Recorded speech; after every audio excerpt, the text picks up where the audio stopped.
Mohawk International Raceway. We got a whole field of cars here with you tonight. We got the Bandits, Novice, Sportsman, 358s. Mod Lights are here with us.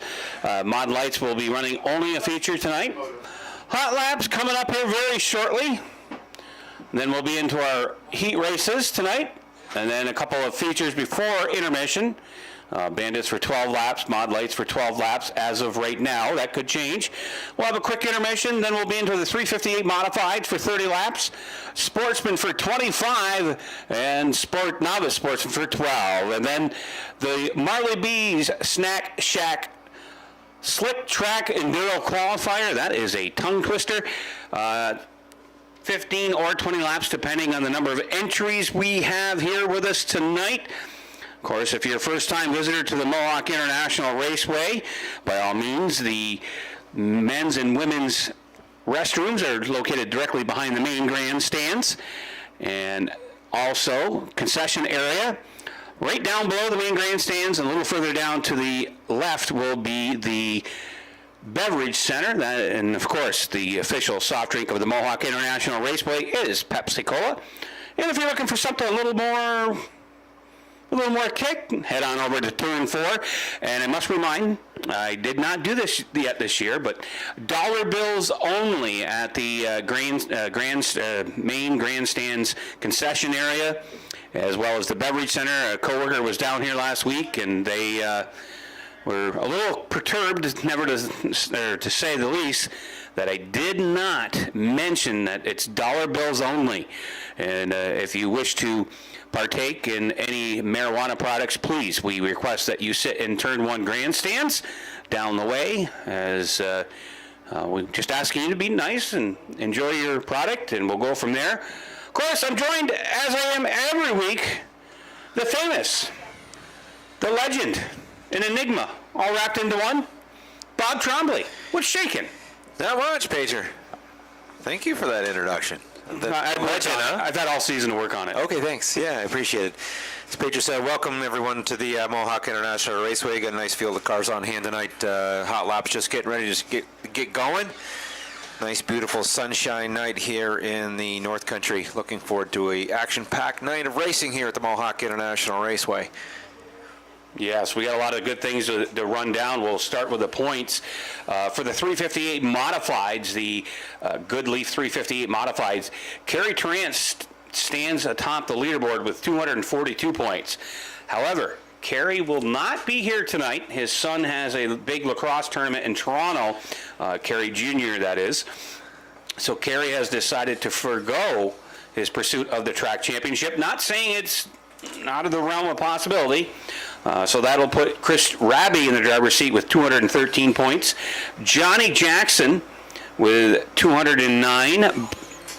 Brian Slim McDonald with 195. And Justin Stone with 185. And Bob, you got the Sportsman points as well, I see there. As I do. We got them, they all came out this week. They're unofficial, and there might be some minor modifications as the season goes on. Absolutely. Shane Pecor with 3 wins on the season. He leads the Sportsman Series with 276. 276, 3 victories, but Mr. Consistency, DJ Gagno, has had a good season so far as well. So right behind with 5 points, he's sitting in the second spot. DJ Gagno, 271. Third place currently, Cedric Govro in the 22C's, got 1 feature win on the season. Fourth place currently right now is Thomas Cook, sitting back at 233 with 1 victory so far in the season. Rounding out the top 5 in the Sportsman points is Fire Swamp with 216. And then on over to the Pro Stocks. Well, Bruno Richard, he has had a season that most drivers would dream of. He's won just about everywhere he's entered. He sits atop our leaderboard. He's won 4 out of the 5 Pro Stock races here this year. 318 points. In behind him, he's got some ground to make up. That's the 1X of Justin White. Eli Gilbert in third with 236. Denny Govro sits there at 230, and rounding out your top 5, Kevin Federley Jr. with 227. Pro Stocks are off the schedule tonight. What do we want to take a look at next? Bandits? Sure. Bandits. Gary Charlo right now currently sits atop of the leaderboard, 3 wins on the season, 340 points. Not too far behind. The 22 of Jacob Fountain, last week's feature winner, sits back at 327. As I mentioned, 1 feature win on the season for Jacob. Macy Turbo in the 7D sits at 228, and close behind her, in the 4th spot is 223 is Nate Leonard in the 40 car, and rounding out the top 5 is the 85 of Jeff Putnam, sitting back a pretty good distance back to 5th place in with 170. Well, the rundown for the Novice Sportsman, last week's feature winner, his first ever here at Mohawk, that'd be the 14 car of Ty David, sits atop the leaderboard with 316 points. In behind him, rookie driver as well, the 25S of Stephen Tremblay out of Fort Covington with 284. And behind them, the 04G of Daryl Gagnon with 273. Terry Lemick on the 00T there with 240, and in behind them, Pryor Stacy with 232.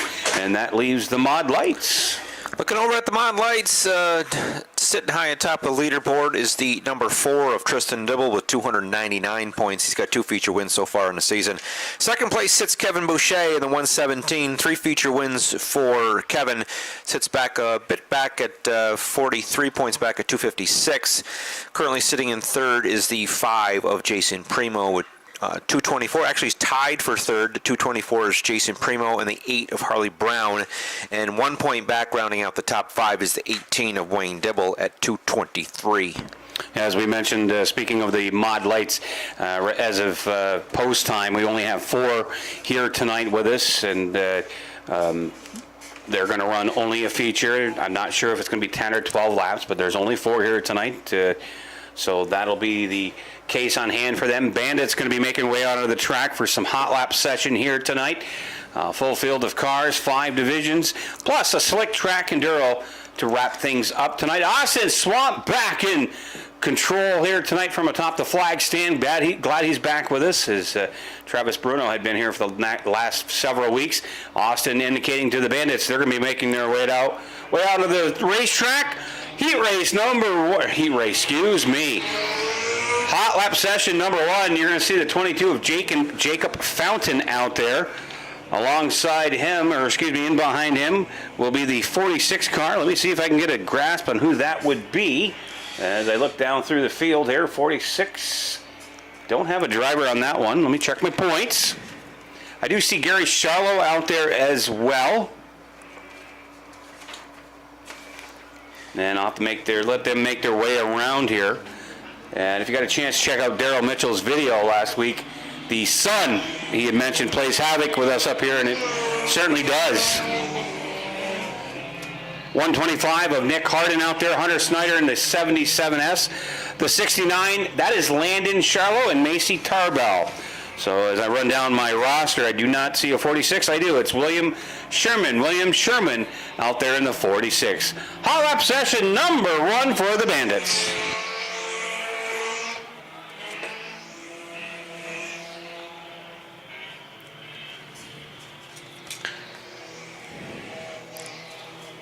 As the 125 will bring out the yellow, he's come to an abrupt stop entering turn number 4 there, as you see to the left. Not sure what happened with his hot rod, but not what he wanted to have happen. That's the 125 of Nick Harden. And he'll have to get a push back trackside. Looks like they're calling for the record next door on his, so might be a little bit more with the 125. I'm thinking maybe a flat right front. Yeah, let's hope that's all it is, and you can get that replaced quite easily. And so you're back to work this week, Bob, full week, and you're going on vacation again here, you said shortly, correct? Yeah, I got 1 week in the books. I haven't been able to stress, so I'm going to work 1 more, take 1 more off. Oh, wow, you poor guy. I mean, I'm no doctor, but I do work for a doctor, and I did stay at a Holiday Inn last night. I prescribed... Holiday Inn Express? Holiday Inn Express. I'd say you need a little R&R, my friend. That sounds good. More golf? Is that what you got planned? Or actually, I headed to Beantown. Really? Yeah, taking the family to see the Sox. The Sox. The Sox. Who's in town that week? Toronto's in Sunday. Oh, I'm a Blue Jays fan. Good man. And I'll have some Blue Jay Cleveland's stuff in I'll on bring Monday. next week for you. You can wear. Perfect. You'll blend right in. I'm sure they'll love me there. I'm always looking forward to it. It's one nice thing about Boston, walking city, and park the car, although it's pretty expensive to park anywhere in places like that. But it's nice to be able to walk and get some exercise and see the sights. So I remember as looking forward a kid, we went on a flag tours bus. St. Lawrence University men's hockey was down for the ECACs, the old Boston Garden. I got to experience that, and I just always remember that big Sitco sign by Fenway, and that was, and of course that was on Cheers they showed, and it was always one of those landmarks, if you will. But Boston, great town, great city. Absolutely. I've enjoyed my time there. Love seafood, and that would be the city for that as well. Of course, I also checked out the New England Aquarium, which I saw thought that was about really great. 8 years ago or so. I actually had a little family reunion out that way, and that was one of our stops through town that day. And it was nice. Didn't really realize there was that much inside. And I thought the penguins were cool in there. I mean, all dressed up, nowhere to go. Yes, absolutely. Hot lap session number 1 for the Bandits, kicking it back up.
So that'll wrap up hot lap session for the Bandits. Up next on the Speedway will be the Mod Lights. Pager mentioned 4 Mod Lights on hand tonight. From what we've heard, might be only seeing a feature race for the Mod Lights tonight. We'll keep you up to date on that, and looking like they're going to forego with the heat race so far on the Mod Lights. First up on the Speedway for the Mod Lights, that's the 8 of Harley Brown. Followed by him is the 4 of Tristan Dibble. Behind Dibble, the 18, Wayne Dibble out of Chautauqua, New York. Jarvis Construction, Dibble General Repair. On the Speedway tonight, driving the 5 will be Dustin Woods. Dustin Woods tonight in the 5. He is in the original Jason Primo ride. And Dustin Woods. Fast Lane Tire and Auto for Dustin Woods in the Mod Light. Hot lap session underway for the Mod Lights. They'll turn a couple. Head back to the garage area. Get ready for their feature race. Once again, thanks for joining us here at the Mohawk International Raceway. Always a pleasure to have you on hand.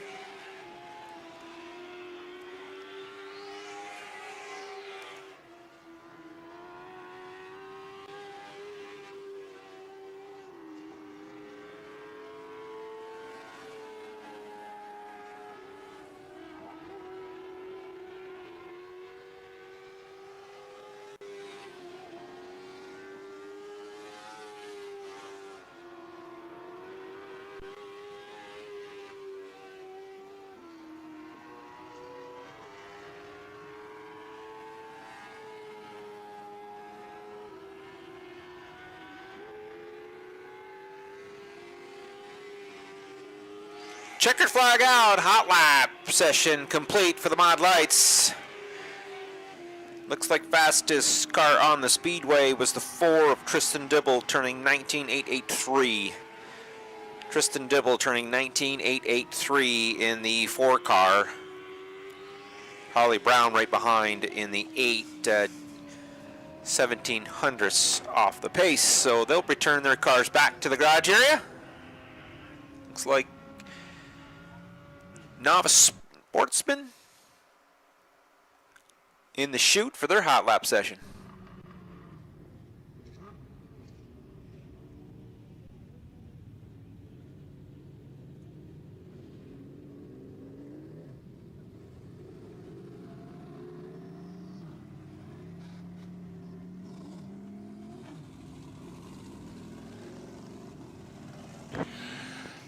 Out in the field there, the 4D7 of Blaze Benedict, the D1 of Dylan Cole, sharp-looking ride, the 14 of Ty David, the 04 of Dale Gagno, father of DJ Gagno, the 00T of Terry Lamica, the 1W, that's Kyle Reef, the 7J of Ja'Cory Thompson, as well Stephen Tremblay. That makes up your competitors for hot lap session number 1 for the Novice Sportsman.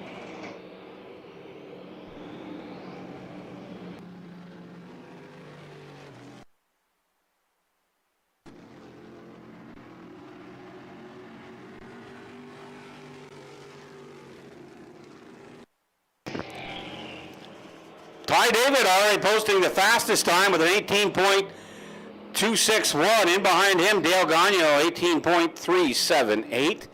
Dylan Cole up there with an 18.635.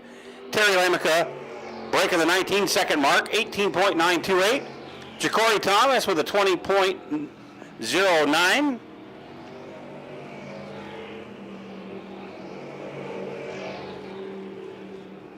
Dylan Cole, much quicker that time around, 18.635.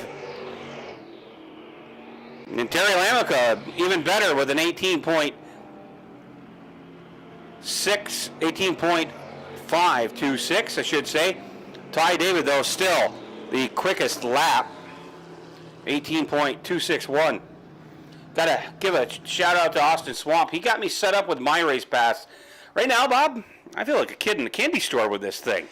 I started using it a couple of weeks ago and didn't quite get into all the lineup stuff because the race control next door always doing a nice job providing us the information that we needed. But I was on my race pass to be able to get a lot of this stuff off, and it was nice this week getting a little bit deeper in to see where the lineups and stuff are stored, and definitely it's out there, folks. And it's if you're a race fan, not a bad thing to have on your phone. The My Race Pass app for Mohawk International Raceway keeps you up to date on all the live timing.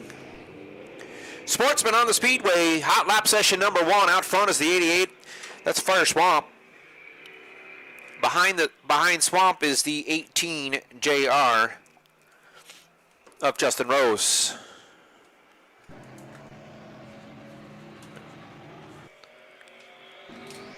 Hot lap session number 1 for the Sportsman underway. It's the 9 of Christian Smoke, the 03 of Josh Jock, 84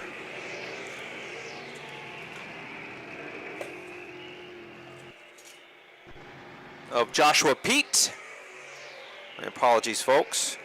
My sheets are backwards this week. Looks like the 6 car of Melvin Rush. That'll wrap up hot lap session number 1 for the Sportsman. Just let these guys turn another quick lap. We'll give you a full rundown. Beautiful night of racing here, scheduled at the Mohawk International Raceway. Mother Nature cooperating again tonight. So far for the Sportsman, it's the 88 of Fire Swamp. He had a pretty good run last week. I believe he finished up in the 3rd or 4th position, and nice job by Fire so far tonight. He turns a 17.741, followed closely by the 84P of Joshua Pete. The 18 JR of Jason Rose comes in the 3rd spot at 17.809. 83D of Dustin Bradley in 4th, and the 03 of Joshua Jock, all below the 18-second mark here at the Mohawk International Raceway. So round number 2 for the Sportsman, making their way onto the track here.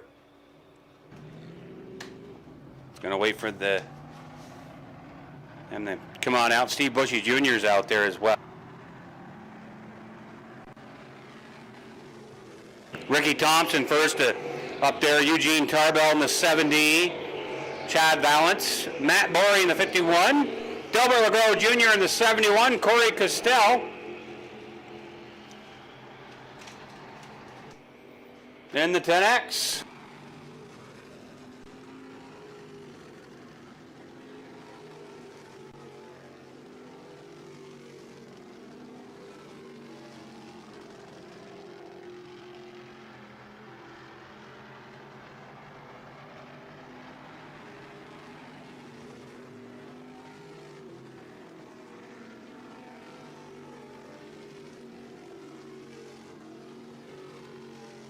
Double LeGros, wow, he really topped the leaderboard. 17.683 for him. Next out of group, the fastest out of this group would be Matthew Borey, the 51, with a 17.81. Corey Costell with a 17.824. But Delbert LeGros, quickest out of these last two sessions. And most likely we will have round number 3 and making the way onto the track. Here they go. Hot lap session number 3 for the Sportsman. Out front, it's the 44 of Casey Swamp. 18 of Bladen Arquette. Here's the 04 of DJ Gagno out of Chazy, New York. The 9S of Bentley Gray. 0, there's last week's feature winner, Shane Pecor. There's the 8 ride, the Firehouse Pizza ride of Steve Bushy Jr. out of Brushton, New York.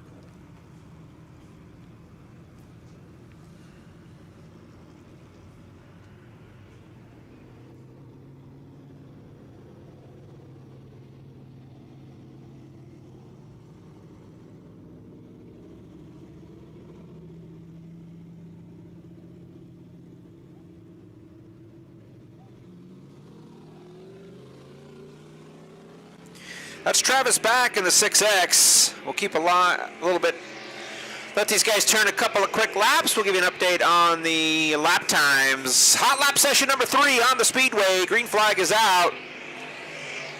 As Pager mentioned, nice to have Chief Starter Austin Swamp back on the flag stand this week.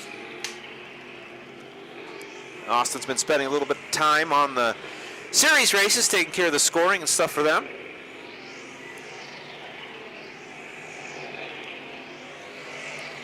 The M70, the gentleman, that's Billy Cook from Hogansburg, New York, out there as well. Apologize if I've missed anyone here as they turn. There's the 35, Big Boys Gas and Tobacco. That's the 35 of Thomas Cook. Checker flag is out. Hot lap session number 3. We'll let the cars wind down. They'll take their cars back to the garage area to get ready for their their qualifiers. Sportsman on 8 laps tonight. I believe 3 will qualify. Fastest lap time so far goes to last week's feature winner. Overall, it's Shane Pecor, turns a 17.672, edges out Delbert LeGros by 1/100th of a second. I'm glad you took that, not me. I'm not a math major. Both very quick times. I mean, those are, that's hauling the groceries around this track. You go that fast, under 18 seconds in a Sportsman. Good bite in the racetrack tonight. Took a stop down, and track prep crew well underway when I walked into the Speedway tonight. Always do a nice job here at the Mohawk International Raceway. I got to admit, Bob, I was getting a little concerned. It was getting closer to 6, and like, anybody seen Bobby? Or? Yeah, I've been helping out some friends. They bought a house, and been putting my tools to work. Very good. So Matt Woodruff out there in the 55, Brian Slim Meek Donald in the 151, Greg Atkins in the 1NY, Chris Raby out there in the 01, Gage Morin in the 16, Tommy Jock in the 31, another Atkins car in the 1T, Bruce Matkinson back with us this week, as well as Justin Stone. And our good buddy Daryl Mitchell out there in the 87.9. Johnny Jackson out there in the 18JR. The 54G, new looking graphics, that's Greg Snyder. Very nice looking car out there as well. Hot lap session number 1 for the 358 Modifieds.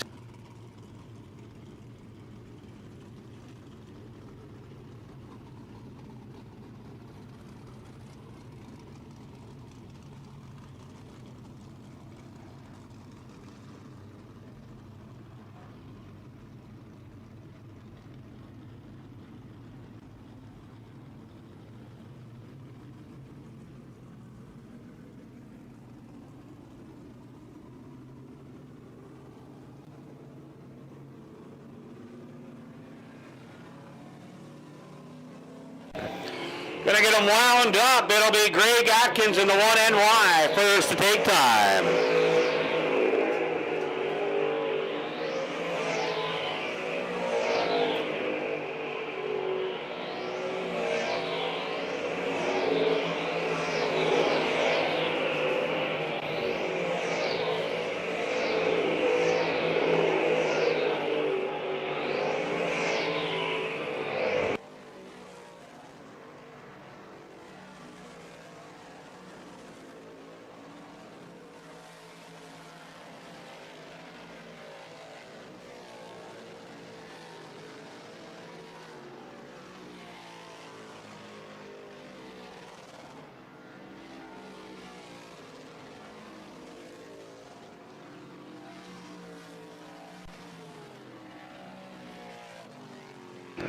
So something amiss there as we didn't get the times for them, but obviously they're going to be a little bit quicker than the dirt car Sportsman. Just a reminder, folks, next week we're not racing on Friday. We're racing on Thursday, July 21st. Be sure to check out the track website. We're going to be back, though. We will have the 358 Modifieds, Sportsman, Novice, Sportsman. I do believe mod lights are scheduled to be on it, subject to change, pro stocks as well, and Bandit division. So next Thursday, next week, day ahead of time, same place, same time. We look forward to seeing all of you here. So once again, we are not racing next Friday, July 28th, or excuse me, July 22nd. It'll be July 21st. And getting ahead of myself, we're racing the following Thursday as well. So Bob, we each got a long weekend coming up, so to speak. Yes, we do. Well, you cover airborne, but well, I'm taking that weekend off. Are you really? Yes, I'm leaving on Saturday for Boston, so got good friends, a couple of good friends that are going to fill in upstairs for me. Always nice to have friends to rely on, and so we'll look forward to seeing everybody when we get back. But as Pedro mentioned, just keep an eye on our social media platforms and our website, and for those of you interested, check out the My Race Pass. There is a free version on that as well. And even though you won't be at the racetrack, you can always check out, as you mentioned, Bob, myracepass.com. Absolutely. myracepass.com. You can sign yourself up as a fan. And if you want all the bells and whistles, it's going to cost you a few extra bucks. It will.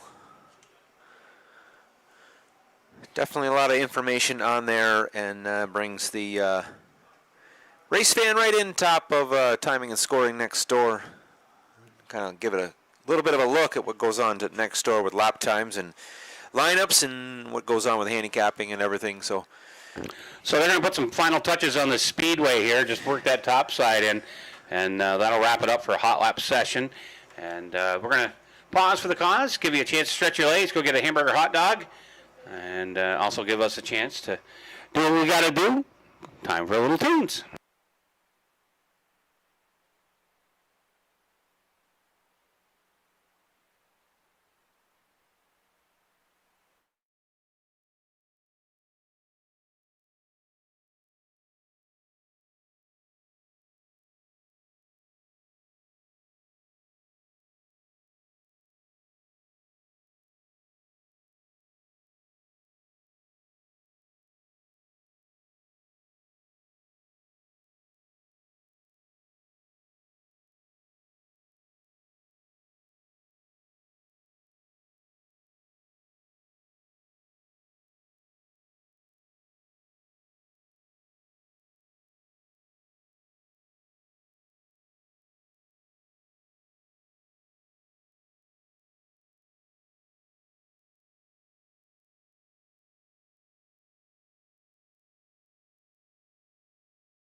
for 8, modifieds for 8 as well.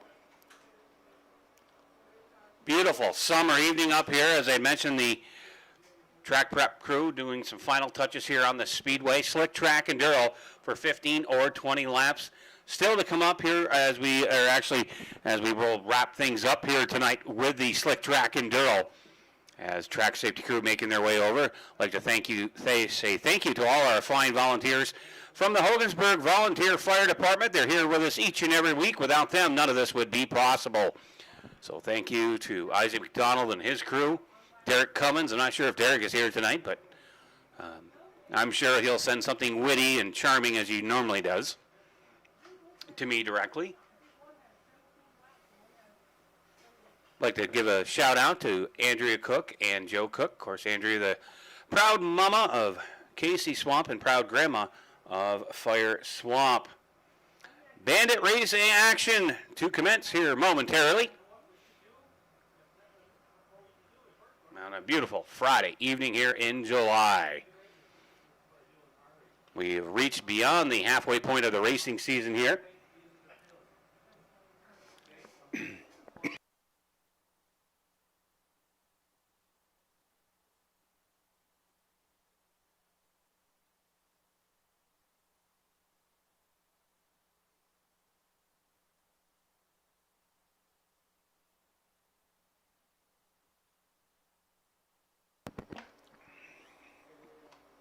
Strong field of Bandits here with us tonight. As I mentioned, the pro stocks are off tonight. They're racing at the Can-Am Speedway.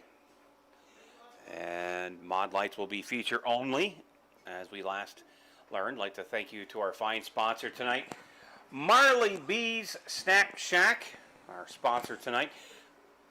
Shout out to them as well. Marley B's Snack Shack is going to provide a extra $100 tonight's winner of the Enduro race. So that'll be a nice little crispy $100 bill in their pocket. Of course, Crossroads Tobacco, our sponsor for our Sportsman, as well as Goodleaf, sponsor for the 358 Modifieds. So, heat race action to commence momentarily. I think they're just about done. I just stepped back from next door. Timing and scoring. Looks like they're just about done with the track prep. Austin Swamp's headed back to the flag stand. We should be getting tonight's show underway, Pager. That we should, Bob, and had a discussion at work this past week. And, of course, you live in a college town or work in a college town. We were complaining about the new traffic pattern that they designed in Potsdam, and let's just say can of worms comes to mind. And I said to my coworker, I said, well, just thinking of 5 weeks it'll be even worse. She said, what is that? I said, college students will be moving back in. And that picks up the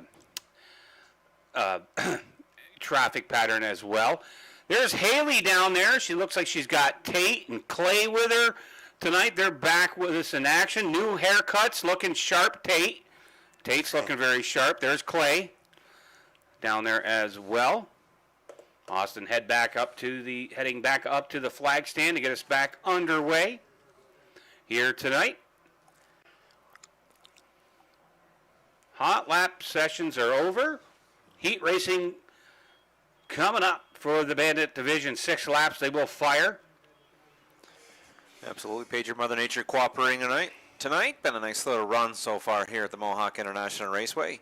Yeah, we had quite a few rain-outs, and then Mother Nature said, okay, I've taken my share. Here's a few more, but we'll have to see how she plays next week with us.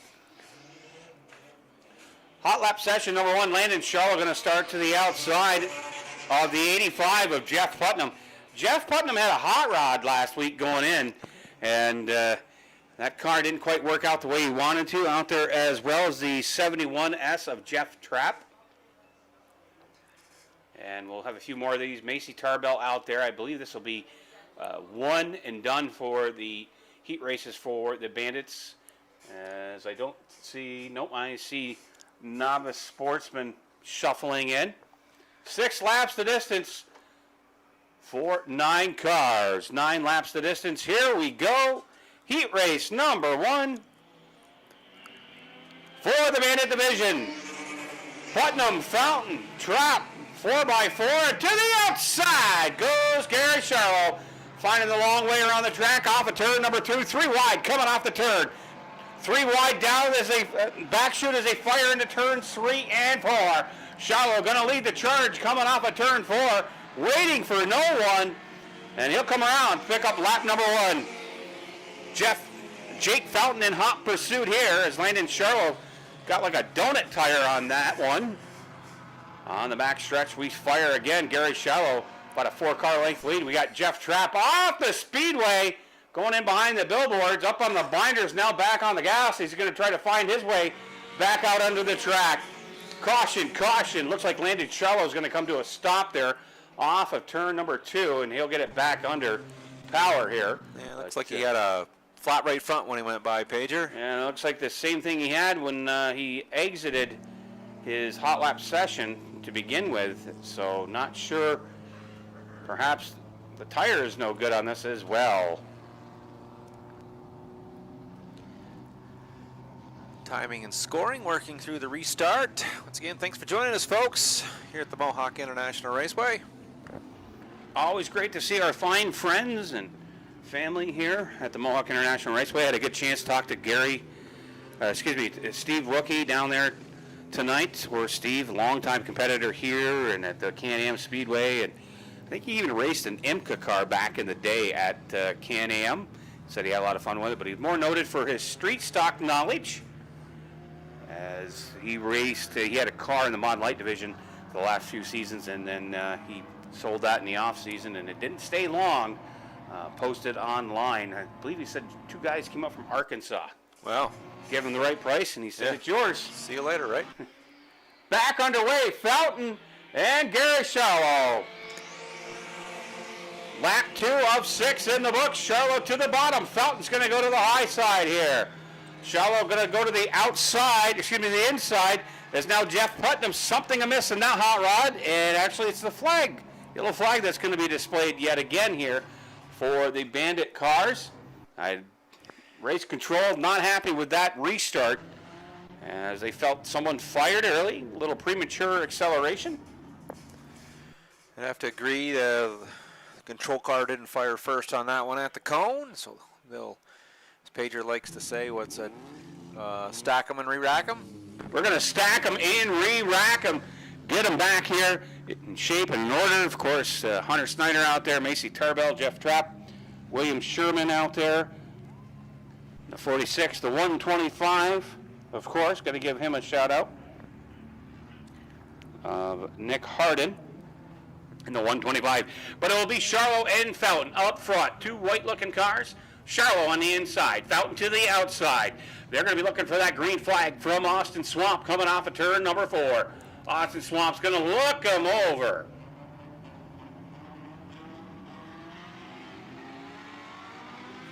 Off of turn 4, we're back underway. Once again, Gary Shallow a little quicker, and now Fountain's going to follow in his wheel tracks coming off of turn 2. Putnam rides there in 3rd. 46 car William Sherman brings up the 4th spot. Off of turn number 4, halfway home says Austin Swamp, 3 in, 3 to go. To the inside of turn 1, it's all Gary Shallow. Fountain not able to gain much real estate. Coming off the turns, Gary Shallow very quick on the backstretch as he powers his way down into turns 3 and 4. Fountain going to look for something a little quicker out of the top side. Coming off of turn 4, Shallow with 2 to go for Gary Shallow. In the turns 1 and 2, yet again, Jake Fountain right there in the wheel tracks of Gary Shallow, but he is not quite as quick as Gary Shallow, as I mentioned, coming off the turns. Sherman now is going to have a handful here with Harden as they're going to race side by side going into turns 3 and 4. White flag in the air. Now Fountain starting to pick up the pace. Going to go to the upper dance floor. Settles back into the wheel tracks. Now Jake Fountain, a little loose coming into turn number 2. Gary Shallow starting to break away yet again into turns 3 and 4. Gary Shallow, going to see that checkered flag from Austin Swamp in the air. Gary Shallow picks up the win. Followed by Jacob Fountain, Jeff Putnam, Nick Harden as well. So that'll wrap it up for the heat race for the Bandits. Novice Sportsman in the staging area. See if we can't keep the program moving right along for you folks tonight. Once again, our sponsor, Marley B's Snack Shack Slick Track Enduro Qualifier. That'll wrap up our evening. Always a fun event to watch as the Bandits take it back to the garage area.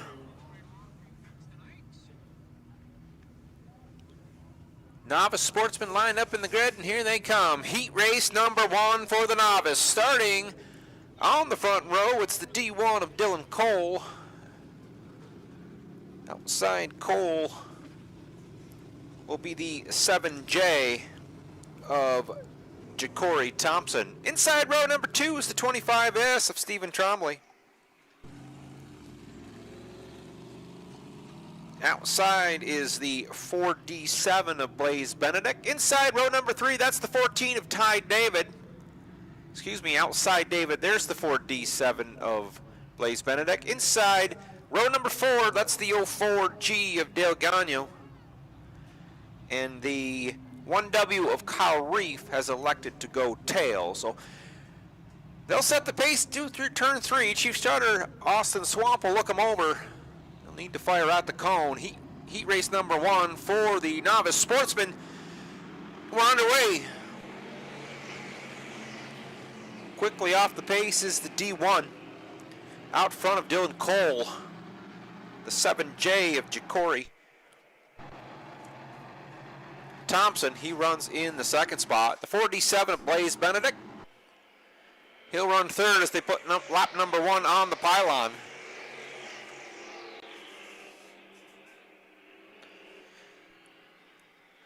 The field stretches out down the backstretch, nose to tail.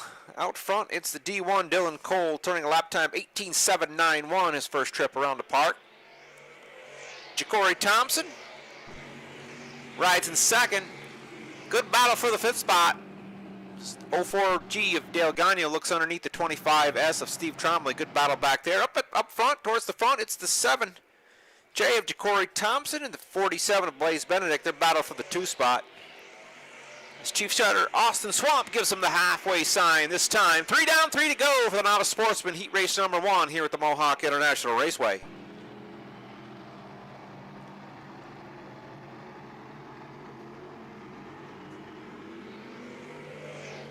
Dylan Cole with a comfortable lead on the 7J of Ja'Cory Thompson.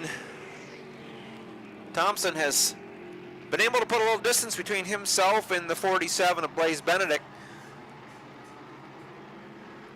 The 00T, I think that's a new wrap for the 00T this week, Pager. White flag out, one more trip around the park for the D1 of Dylan Cole. He'll take his automobile down through 3 and 4, come back across the start-finish line. Dylan Cole's going to win heat race number 1 for the Novice Sportsman. Second place is going to go to the 7J of Ja'Cory Thompson. Third will be the 47 of Blaze Benedict. 00T of Terry Lamick will be 4th. The 25S they have on the board as the 5th place car, Stephen Trombley. 6th will go to 04G of Dale Gagnon. Ty David will finish 7th, and Kyle Reef will finish in the 8th spot. Well, how about that? Dylan Cole, almost a full second quicker than the second place car of Ja'Cory Thompson. Dylan Cole, he's working on that Novice Sportsman car, that car chassis he won in a raffle, and he said it was always his lifelong dream to go racing. He enjoyed the Enduros and whatnot, but really wanted to hop up with the big boys. Dylan Cole in the D1, he is going to be a name to keep an eye on as this season progresses, I should say. Sportsman in the staging area here yet again. I do believe this will be the regular Sportsman for 8 laps. We'll have to wait and see as they make their way out on the speedway. And yes, it will be. Melvin Rush out there with Bladen Arquette, Ricky Thompson, Jason Rose in the 18JR. There's Melvin Rush, Bladen Arquette in the 18, Ricky Thompson, Jason Rose in the 18 JR. Row number 3 on the inside. That's the 83 of Dustin Bradley. 2 is outside, the 9 of Christian Smoke. TJ Gagnon and Shane Pecor round out your field. 8 laps the distance here for the Crossroads Tobacco Sportsman. Rush, Arkwick, gonna kick it off for 8 very fast laps. We're underway.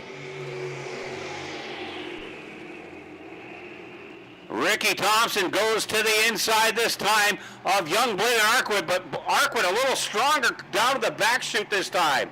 Into turns 3 and 4. Melvin Rush, clear racetrack in front of him coming off of turn 4. Now to the outside will go Blaine Arkwood. Ricky Thompson right there as Jason Rose going to slide it off the track. That'll bring out the yellow. First yellow of this. 1 lap in of this heat race for the dirt car Sportsman. So Rose got up into the loose stuff and it carried him away. Thankfully he kept it out of the raffadillies and the willow trees. Yeah, a little bit of loose stuff along the top. He's able to bring that ride back onto the speedway. Good battle all the way around, and heat race number 1 for the for the Sportsman's. One point they were 3 wide racing for the 5th spot. Well, and Melvin Rush knows his way around this track. Bladen Arkwood, a young hot shoe. Ricky Thompson's the one to watch. Currently riding in that 3rd spot in the 1R. Dustin Bradley out there as well. Dustin Bradley picked up a feature win last season where he just smoked the competition. Gagnon currently sits in second point with the second place in the points. Alongside him will be Shane Pecor, our leader. Off a turn 4, 1 in, 7 to go. Yet again, Melvin Rush showing the way. Bladen Arkwood pulls to the inside, down the backstretch, wheel to wheel this time. Going into turn 3 and 4. A slide job going into turn 4. Bladen Arkwood, your new leader, coming off of 4. Melvin Rush rides in second. Ricky Thompson right there in third. Shane Pecor goes to the top side on the outside of Dustin Bradley. Into turns 3 and 4 we go. Thompson got a little loose coming into turn 3 that time. Down the front stretch, Bladen Arkwood showing the way. Rush still there in second. Ricky Thompson, though, going to go to the inside, coming off at 2 down the back chute. Melvin Rush holding his ground as we go into turns 3 and 4. Arkwood breaking away. He's running under 18-second laps at this point. 17.5 seconds around the speedway. Pecor goes to the outside of Melvin Rush. Hip check going into turn 2. Shane Pecor currently rides in third. And Melvin Rush has lost all the spots he had. White flag in the air this time for Bladen Arkwood. Now Pecor going to set his sights on the 1R of Ricky Thompson. Down to the back chute we go. It's all academic at this point for Bladen Arkwood off at turn number 4. Arkwood's going to pick up the, 2 to go. I thought I saw the white flag. I do apologize. I figured I'd needed new glasses, but not this quick. Into turns 3 and 4. We go once again. White flag in the air this time. The race to watch is for that second spot. Pecor, Thompson. Here's Pecor knocking. Will he let him in? Into turns 1 and 2. Ricky Thompson going to go to the bottom this time. Shuts off the momentum that Pecor had coming off the turn. Arkwood sees the checkered flag in the air. He'll pick up the win. Can Pecor get by Thompson for that second spot? Not tonight. Ricky Thompson comes on home in second. Shane Pecor in third. Gagnon in fourth. And Dustin Bradley rounds out your top 5. Some exciting heat racing action there. Yeah, nice job by the... And I think Melvin Rush might have something to say here to Shane Pecor as we watch them. As maybe not, but Shane Pecor was waiting for no one when he overtook Melvin Rush. Two cars on the entrance to the pits as he passes another. Yeah, he is, and he's going to perhaps a little love tap, maybe? Nope, he's going to let him know he's there. Yep. Race control keeping an eye on the situation in the pits. I'm headed down pit side for live reporting action. I'll report back in an hour when I catch my breath. Heat race number 2 for the Sportsman, the Crossroads Tobacco Sportsman. In the staging areas, they're all out for their heat race. Starting on the front row will be the 29 of Chad Valance. Outside him, the gentleman Billy Cook. Starting in the 3rd position is the 51 of Matt Borey. Outside Borey, that's the 10X of Corey Castell. Inside row 3, 5th starting spot on the field, the 9S, that's Bentley Gray. Outside Gray is the 88 of Fire Swamp in the Rally Ford ride. Final row is the 35 of Thomas Cook, Big Boys, Gas and Tobacco. And outside Cook is the 6X of Travis Back, Crossbows, Gas and More. Field stacks up going through 3 and 4. Keep your eyes on Chief Starter Austin Swamp. He looks him over. We're on the green. Good start on the front row by the Billy Cook and Chad Valance as they head down through 1 and 2. Chad Valance gets the nod on the backstretch. The gentleman Billy Cook spiles into the 2nd position. It's Corey Castell coming on the outside trying to hold on to 3 spot, but Matt Borey gets underneath him headed into turn 1. 8 laps the distance. Crossroads Tobacco Sportsman on the speedway. Out front is the 29 of Chad Valance. The gentleman Billy Cook in the M70 right 2nd. Borey, good battle for the 2nd stop. Borey takes a look underneath the M70 of Billy Cook. Cook slams the door going through 2 and sets sail down the backstretch.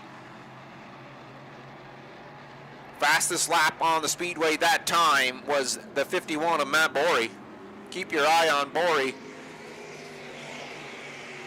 Out front, Chad Valance in the 29. 3 laps on the board, 5 to go. Billy Cook continues the ride in 2nd. The 10X of Corey Castell, good ride, good start tonight for the 10X of Corey Castell. The 9S, that's Bentley Gray in the 4 spot, but Borey slipped up in 3 and 4. He slides back to the 5th spot. That car seems to be pushing like a dump truck as he continues to slide back now after a couple of quick laps to start this heat race. Corey Castell looks under the M70 of Billy Cook. Cook on the outside, can't get enough grip, and the 10X of Corey Castell, he'll take over the number 2 spot. He's got his lead, he's got his eyes set on the 29 of Chad Valance as he clips the uke tire and is off into the backstretch. He ends up in the infield. That's going to bring the caution flag out. Good run there going through 1 and 2 for Corey Castell, and unfortunately the uke tire snags him on the way through. Car will come to a stop on the backstretch. Fire and safety guys will run out to the backstretch just to make sure everything's okay. Safety will roll a record. Uke tire always wins. That is true, according to the t-shirt that Dustin Bradley wears. And yes, Corey Castell, we'll have to see how much front end damage he had. Of course, Gene, our cameraman here tonight, doing a great job. His daughter, Monique, running the control board. Just think in a few years, she'll be driving you home, Gene. Unfortunate for Corey Castell, last lap, lap number 5. Fastest car on the speedway with a 17.681. That's a pretty good lap around the Mohawk International Raceway. Yeah, anytime you get under that 18-second mark, you're hauling. And, of course, they're going to be careful here. We're going to have to see what he's got for front-end damage. Track safety crew immediately over there. He's going to go on the hook. Good sign they can take him from the front. So, well, not necessarily a good sign, but he will go hooked up on the front. We'll be able to see here exactly how much damage he has.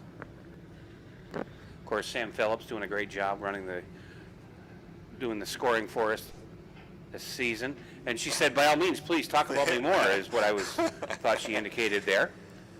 Timing is scoring next door. They're working on the restart lineup. Looks like the... I think she just winked at me. She might... You better watch it. It's a weird way to wink. Listen, I've seen her play hockey. She's not afraid to throw the body nor use that stick to her advantage, and I'll put it that way. Yeah, unfortunately for the 10X of Corey Castell, he's on the hook on the backstretch. He'll take that ride back to the garage area so he can get a good look at what's going on. Even better vantage point here than board, Bob. That left front tire is gone. I think he probably broke the whole front spindle. Early speculation, don't know, but great job by Monique providing us that shot. Absolutely. Make sure you check us out on the Mohawk International Raceway YouTube page during the week. I'll give you a good recap of everything going on here at the Mohawk International Raceway on Friday nights. Well, there's tonight's sponsor right there, Courtney down in the front row, walking around, spreading her usual sunshine, telling me something. I love you. I couldn't quite make that out. I can't lip read as well as I used to, but we'll go with that. Give you a quick field rundown. Chad Valance sits in the number 1 spot. Billy Cook currently rides in the 2nd spot. It's the 9S of Bentley Gray in 3rd. It's the 51 of Matt Borey up to 4th. 88 of Fire Swamp. He runs in the 5th spot. Thomas Cook and the big boys Gas and Tobacco rides in the 6th spot, and shotgun on the field is the 6X of Travis Back. Looks like Race Control is happy with the surface. Things are picked up. All the safety trucks are back to the appropriate positions. Single file restart looks like. Got to mention this real quick, Bob. You know summer's beyond its halfway point when you look at it. It's not even 8 o'clock and the sun's starting to set pretty quickly. Absolutely. Absolutely. Hate to see the summer months go. You're big in the winter, though. Like, you're busy in the winter with between hockey and involuntary snowball fights in the parking lot. Absolutely. Yes, absolutely. Those are the best. The field works through 3 and 4. Keep your eyes on Chief Starter Austin Swamp. 5 down on the pylon, 3 to go. Chad Valance hits the gas coming through off the pylon. We're back under green here at the Mohawk International Raceway. The gentleman, Billy Cook, looks underneath. Valance going through 1 and 2. Valance throws the door, sets sail down the backstretch, and he'll stretch his lead out to 3 car lengths heading into turn 3. Cook continues to ride in 2nd. It's the 9S of Bentley Gray looking to take over the 2nd spot. He'll slide underneath the gentleman, Billy Cook. Looks like the 9S of Bentley Gray in the 2nd spot. 6 laps on the board. This time when they come by, white flag will be out.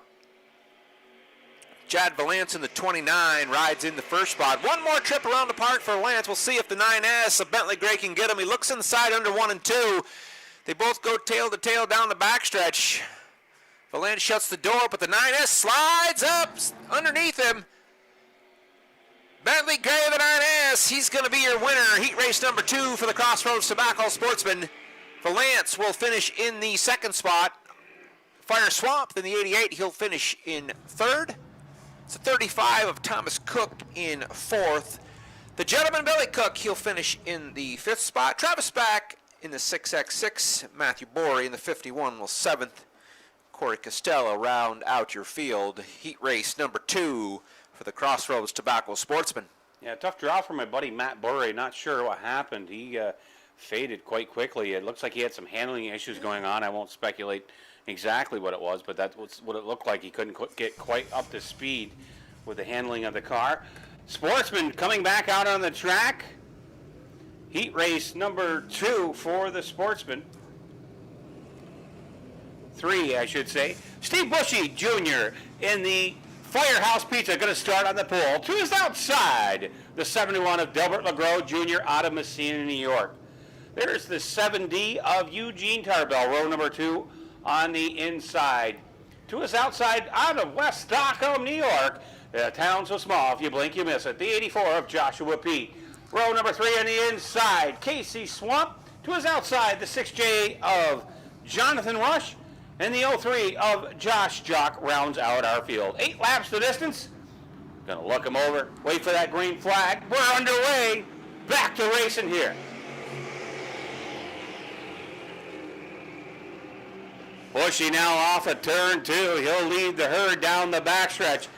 Joshua Pete rides in 3rd. Casey Swamp's going to go to the inside of Eugene Tarbell for that 4th spot. Now into the top 5, first time tonight. Down the front stretch. Lap 1 will be led by Steve Bushy Jr. Delbert LeGros now starting to apply some pressure. We come off of turn number 2. As turn number 3 and 4, it's all Steve Bushy Jr. at this point. Single file coming off of turn 4. 2 of 6. Lap 2 of 8, I should say. Swamp now a little quicker, trying to gain on the 84 Joshua Pete, but he slid up the racetrack that time, and that allowed the 84 of Pete to break away. Coming off of turn 4, though, it's still Steve Bushy Jr. Double the girl rides in second on lap 3. Joshua Pete starting to make some interesting moves forward here. Not sure of those how much real estate he can gain. Into turns 3 and 4, yet again off of 4. Steve Bushy Jr. showing the way. Double the girl right there within striking distance. How much pressure can he apply halfway home? Steve Bushy Jr. very quick coming off exiting the turns here. Turns 3 and 4 again. 3 to go this time around. It's all Steve Bushy Jr. showing the way. Casey Swamp now going to move up the racetrack. Look for the quick way around Joshua Pete in the 84. Swamp fires down to the backstretch. He is gaining on the third place car of Joshua Pete. Swamp keeping it to the high side. Juking, jiving, and thriving coming off of turn 4. Now Pete's going to shift lanes and move up and get in front of Swamp. Swamp goes down to the bottom side this time and on the backstretch. Swamp tries to stick a nose as we enter turns 3 and 4. Pete's right there. White flag in the air. Steve Bushy, 4 more left turns. Swamp now to the high side along with Pete. Pete rides in third, Swamp in fourth. One final gasp here for Swamp to try to take him on the inside. Swamp trying to get the nose in there, and Joshua Pete won't let him do it. Bushy off of turn 4, picks up the win over LeGros. Joshua Pete, Casey Swamp, and Josh Jock. Josh Jock started scratching the field, brings it on home in a top 5. Great job by Steve Bushy Jr. He got out front and wasn't waiting for anybody, and ran lap 8 was his quickest with an 18.379. But Delbert LeGros very quick. And how about this? The fastest out of that group, your 4th place finisher on lap 8, Casey Swamp, 18.266. Yeah, that car started to come in for Casey. He started moving up the racetrack, trying to see if he could find some more bite. He found some on the top side. And that he did. Joshua Pete, though, not as quick, but enough to keep Casey at bay. Goodley, 358 modifieds in the chute. The ground pounders return to the Mohawk International Raceway after a week off. Here's your starting lineup, heat race number 1. Starting on the front row, it's the 31J of Tommy Jock Jr. Outside Tommy Jock Jr. will be the 55 of Matt Woodruff. Inside row number 2, out of Millbury, Vermont, it's the 15X of Justin Stone. Outside Stone, the 81 of Bruce Mackinson.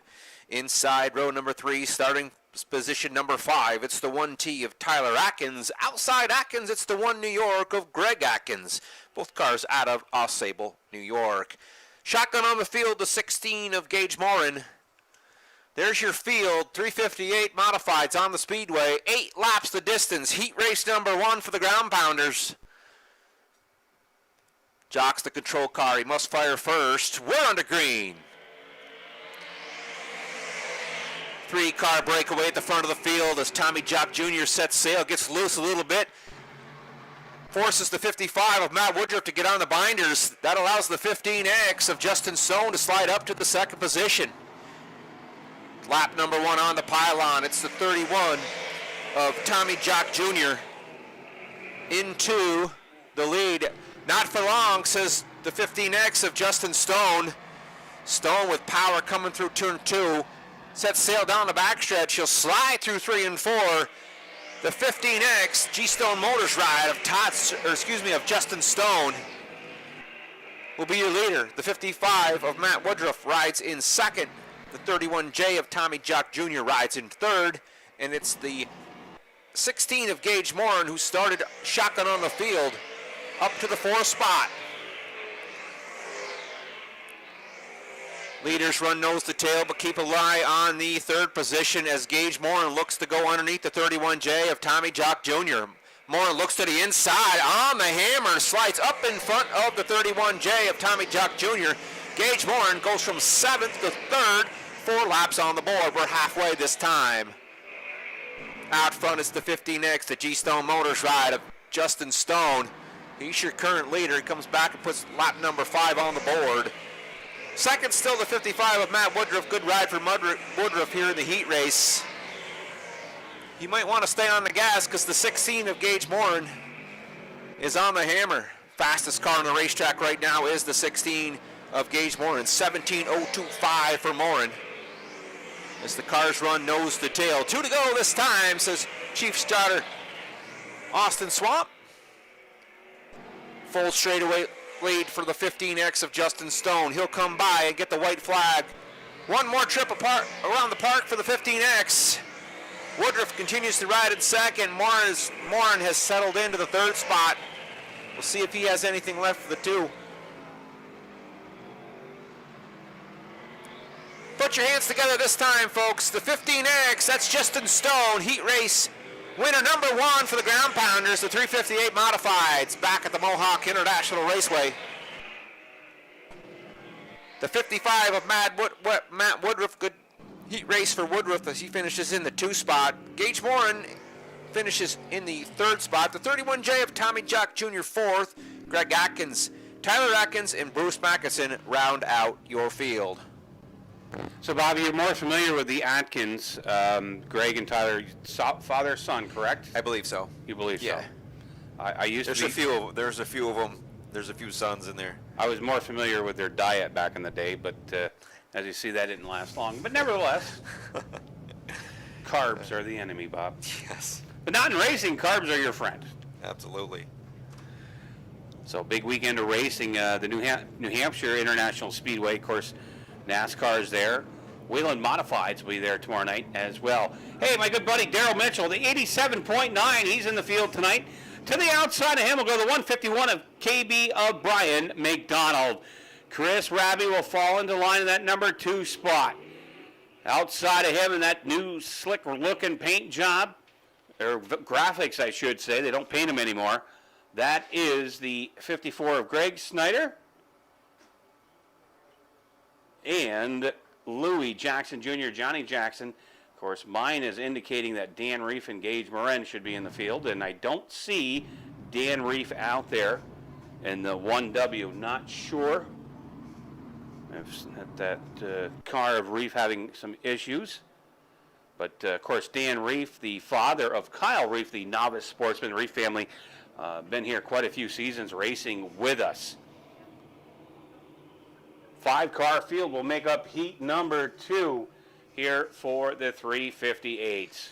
Looks like they took a lap maybe to see if we would get the 1W out, but he doesn't make the call in this one, as Pager mentioned.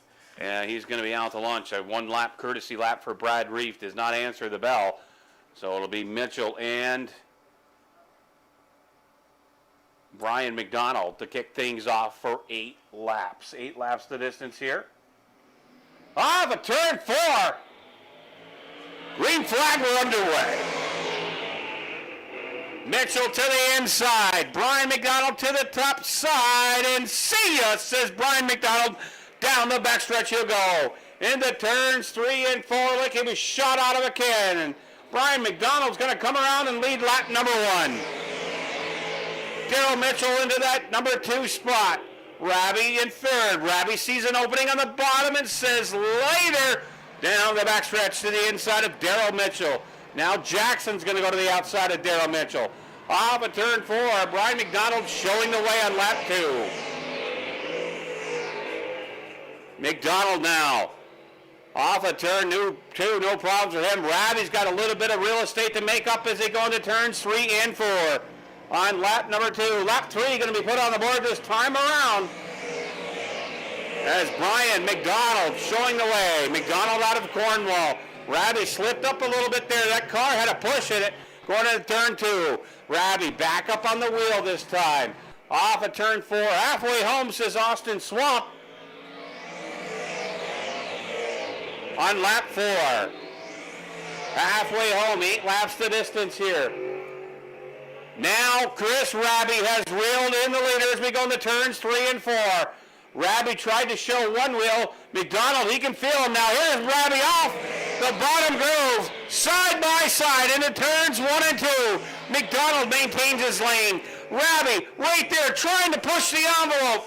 Rabi can't go to the inside. He'll go to the outside, going into turns 4. Off of turn 4. McDonald still has him with 2 to go. Rabi one more time, and I'll tell you what, that's allowed Jackson to close in on Rabi for that 2 spot. Rabi's got to be careful here. White flying in the air. He's trying to get by McDonald, but he's got Jackson that's hungry for that number 2 spot. Up at turn 4, McDonald, 1 lap to go, 4 left turns to make. Rabi's going to let them all hang out on the outside. Wheel to wheel, rub wheel, down the backstretch. They drag race into turns 3 and 4. Rabi to the outside. McDonald up from the bottom. Drag race to the flag stand. Chris Rabi will have him. Chris Rabi picks up the win. Last lap, last corner pass for Chris Rabi. He found something to the outside. McDonald, he was standing on it coming out of 4, but Chris Rabi bested him in that heat race. Most important lap in the race is the last one. Chris Rabi grabs the lead. Also turns the fastest lap on the night for the 358 modified, 17.180 for Rabi. Nice job by Chris Rabi, able to make his way. Good battle all the way around. Nice heat race there for the 358 modifieds. Yeah, well, McDonald knew he was there. Wouldn't give him the inside. And forced to get it done on the outside. Well, nice job. Say you want to beat me, you're going to go to the long side, mister, or a long way around. Of course, hats off to the track crew, John Lazar and his bunch. They've done a fantastic job here.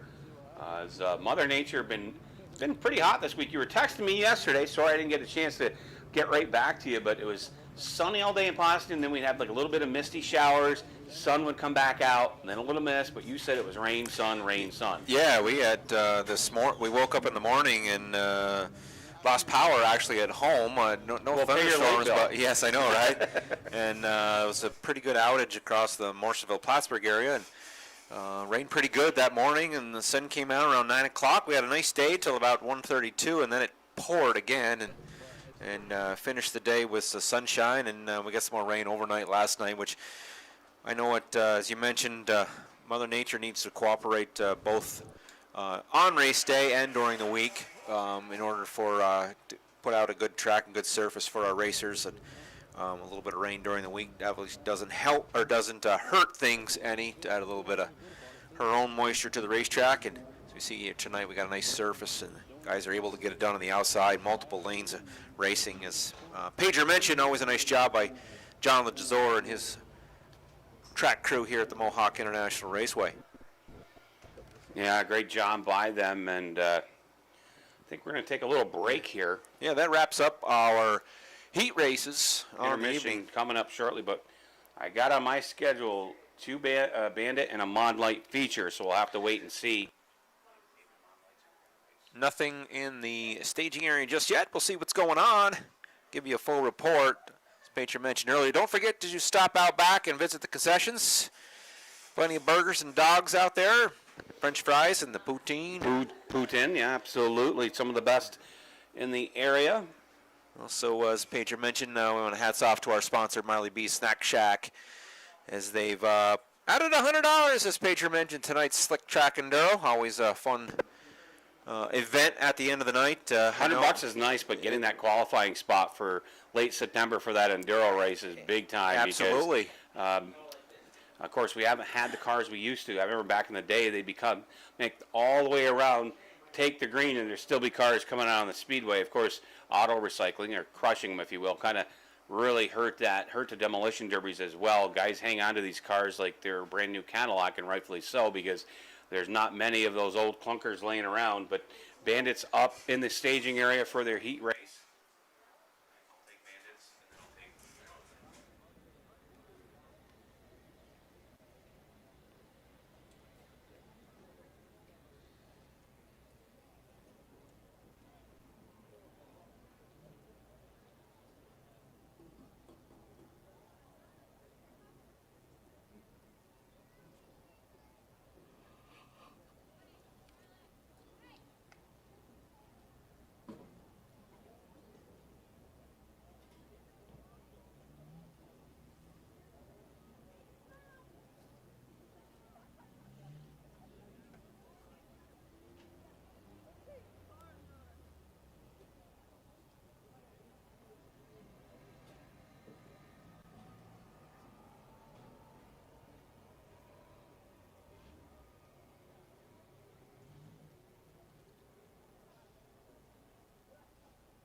So Bandits will be for 12 laps.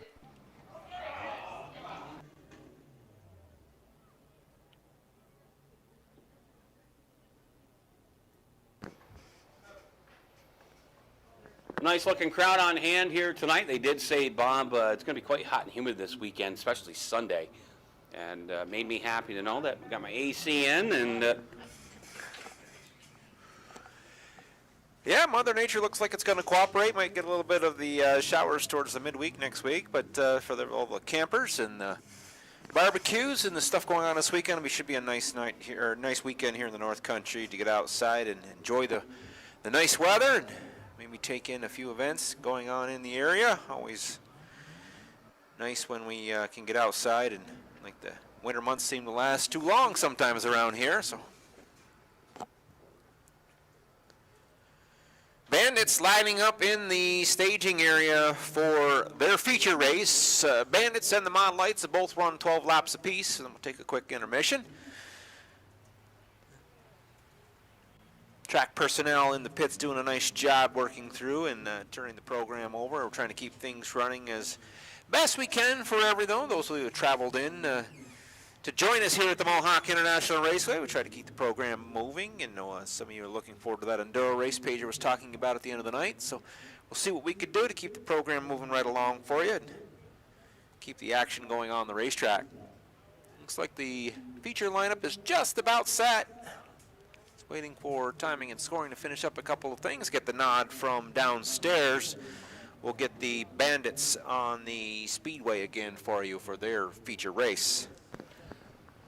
And scoring, of course, very important. We want to make sure that everything is kosher when it comes to that. And, of course, almost that time for back-to-school shopping, Bob. I know you still got one young lad. When's Clinton Community College report for classes? August 20th? 29th this year. We went back to, somehow we got off step with everyone, and we started a week early. And things were messed up a little bit. People were getting confused, but somehow make sure you have the signage right. Yes. For the students, to welcome them back. You don't want to be ahead of yourself by a week. That's right. No, we get started on the 29th this year, and that'll be nice. You said your son's starting there, and he's taking, is it graphic design or something? Josh is just going to get his prereqs out of the way the first 2 years. He's not going to get into the medical field down the road. So. Well, yeah. I mean, you're going to need some psychological evaluations at some point after working with me. I'm not getting any younger, or any wiser anymore, I don't think. So yes, it'll be Jeff Putnam, Jake Fountain starting from that front row. In behind them, it'll be the Gary Charlo ride. Hunter Snyder out there, Jeff Trapp.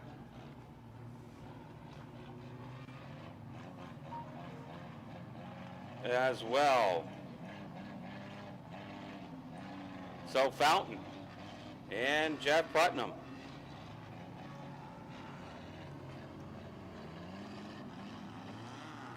"12 laps to distance. Here we go. I'll bring you the first few laps. Bob will bring it home. I'll be down the victory lane. Charlo waiting for no one's going to go to the inside on lap number 1. New race leader coming off of turn 2. Putnam out of the racing groove here, and there is something wrong with that Bandit car. I think he's going to take it right to the pit area, as now Charlo and Jacob Fountain are going to battle it out for the lead. Lap number 1. Fountain right on that rear deck, and he gives him a shot with a chrome horn, entering turn number 2.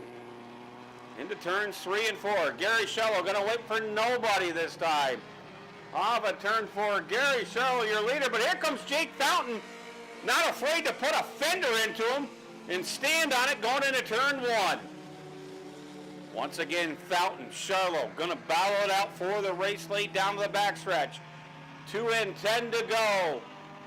Fountain and Charlo. Charlo, your leader this time, coming off of turn 2.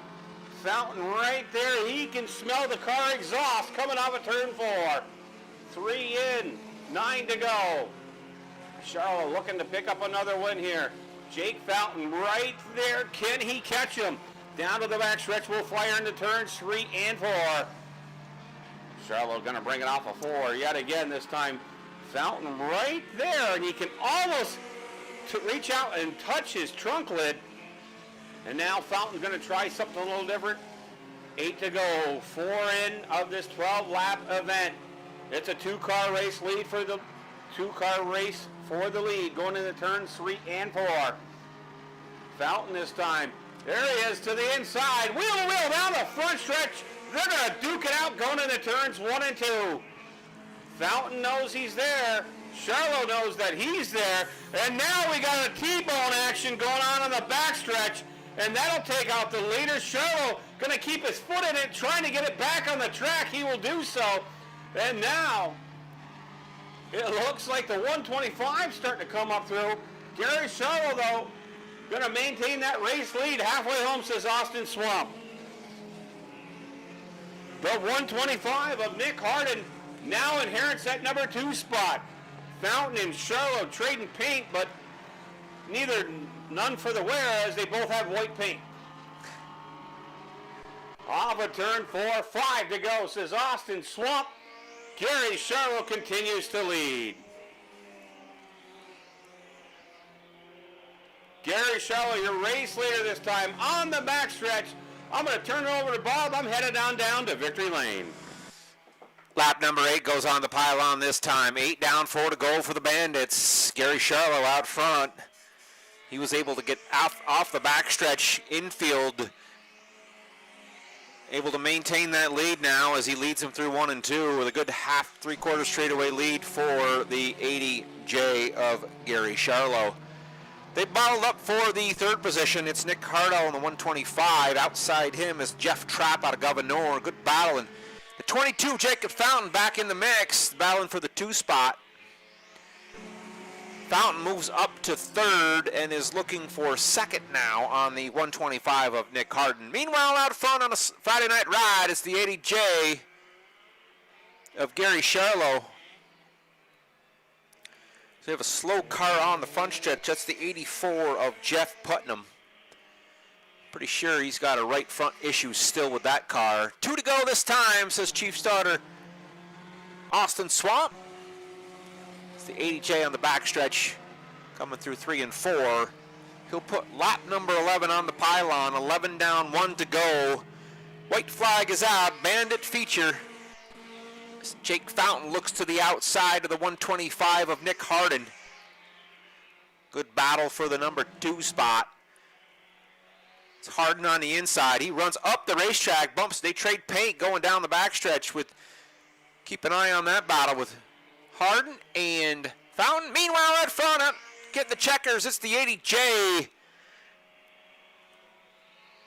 Gary Charlo. He picks up Bandit win number 4. Gary Charlo is your race winner. He'll head down to Victory Lane with Pager. We'll get a few words as the Bandits wrap up their feature race. All done with the Bandits tonight. Mod Lights in the staging area for 12-lap feature. 4 Mod Lights. 80J of Gary Charlo down to Victory Lane.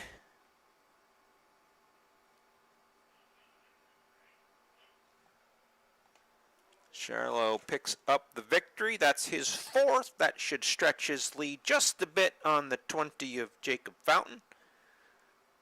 4 wins on the season for Charlo. Test 1 2, test 1 2. Wow, that came in hot. Thank you very much, Bob.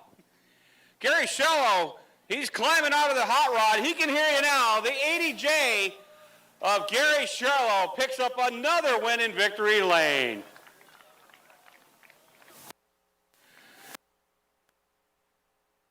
Gary, congratulations. Interesting. Got to come more this way. There we go. Interesting feature. You and Jake tried trading paint there on the backstretch. You're coming off a 2. What happened?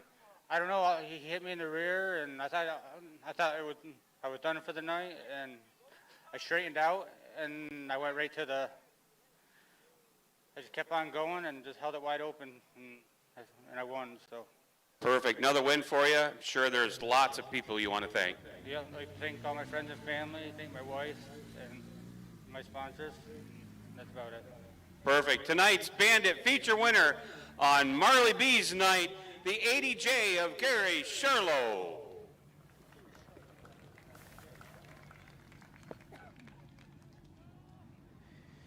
Thank you, Pager. Mod lights in the staging area. Gary Sherlow will work through some photography work down front with our track photographers. Nice job. Gary Sherlow picks up feature win number 4 on the season for him and the Bandits. He's your point leader.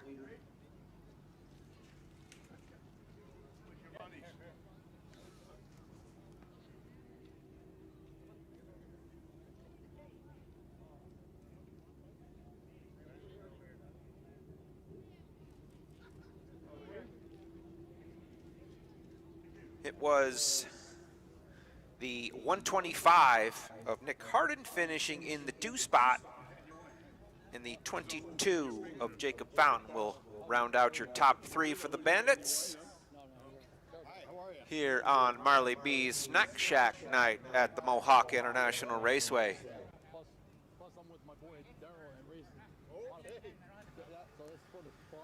Pleasant evening. Thank you for joining us here at the Mohawk International Raceway. Always happy to see you.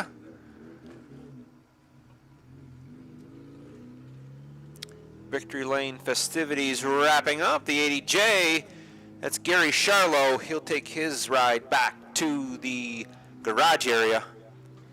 Run the cars through tech real quick. Mod lights are on the docket next, as they give the 69 a push back to the garage area.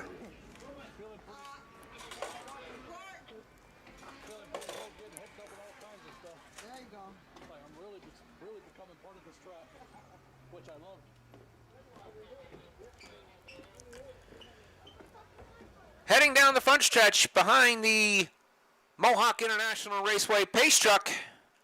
Tonight's feature race for the Mod Lights starting on the front row. It's the 4 of Tristan Dibble. Outside Dibble, it's the 8 of Harley Brown. Starting in the 3rd position is the 18 of Wayne Dibble. Starting in the 4th position will be the 5 of Dustin Woods. Mod Lights on the speedway for their feature race, 12 laps the distance. Lights go off on the Mohawk International Raceway pace truck. He'll take that behind the wall into the pits. We'll stack them up on the backstretch. The Mod Lights will race 12 laps, looking for the green this time by. The 4 of Tristan Dibble, the control car. He must fire first at the cone. Chief starter Austin Swamp looks him over. We're on the green. It's the 4 of Tristan Dibble out front, right off the chute.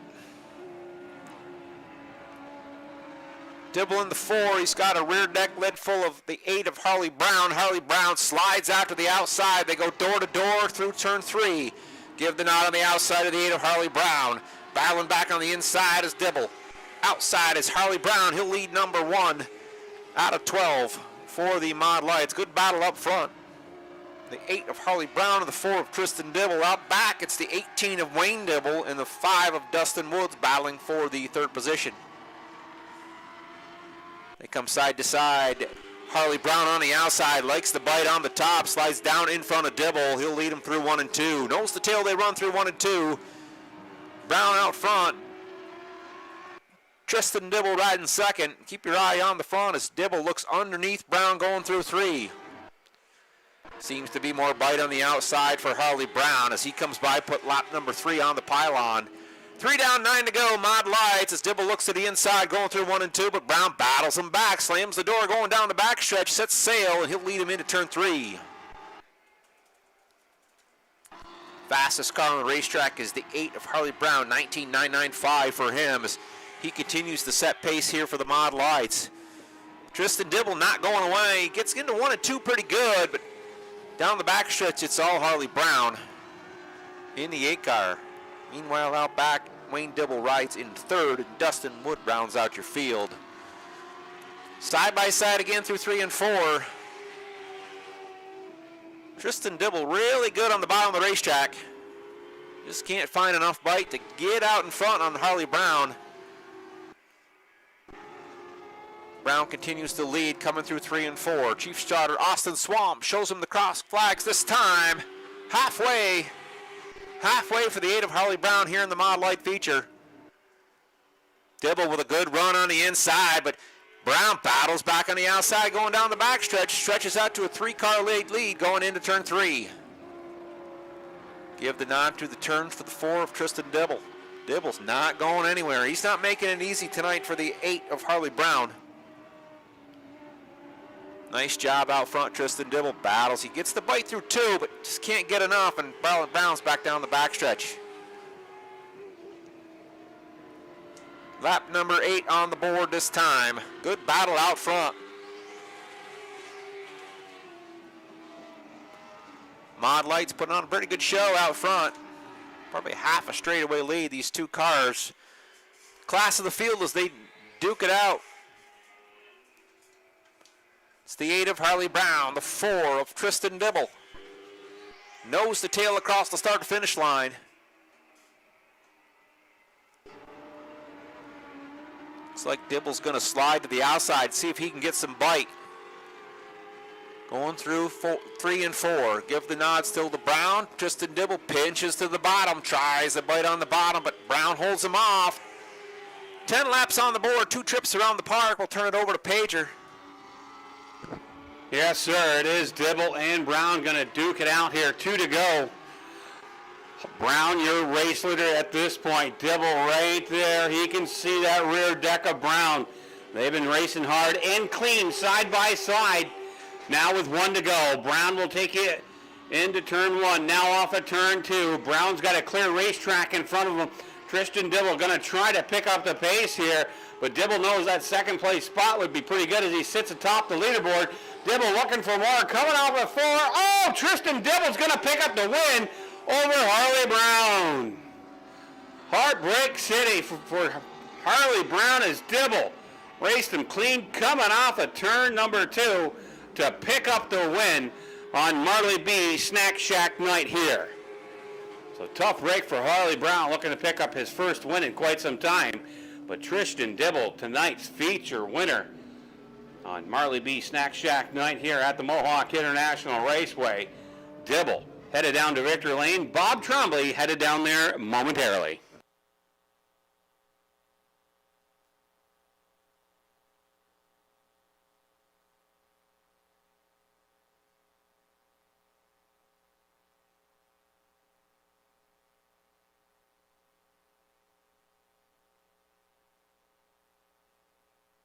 Check.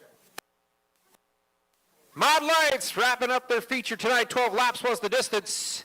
Good battle out front all night long between the 4 of Tristan Dibble and the 8 of Harley Brown. Ladies and gentlemen, put your hands together for the 4 of Tristan Dibble, tonight's Mod Light feature winner.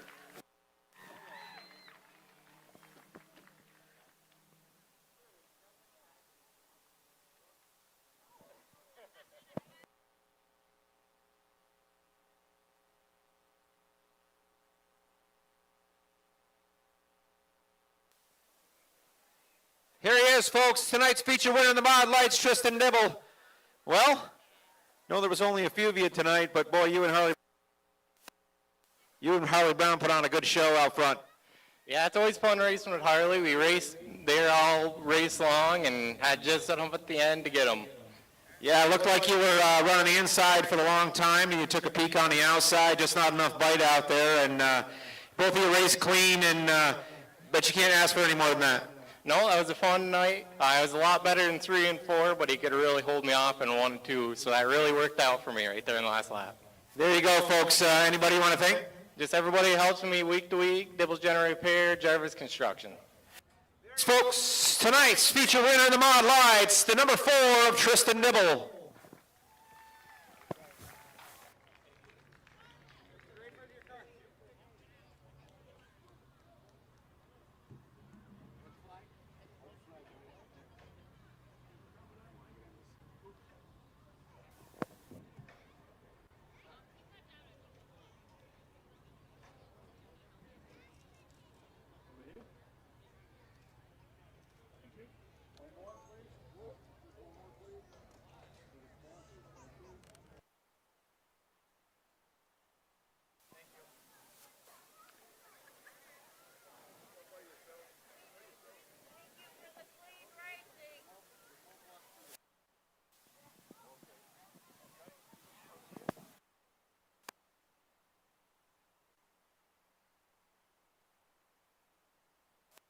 Last time, folks, the Ford of Tristan Dibble, tonight's Mod Light feature winner.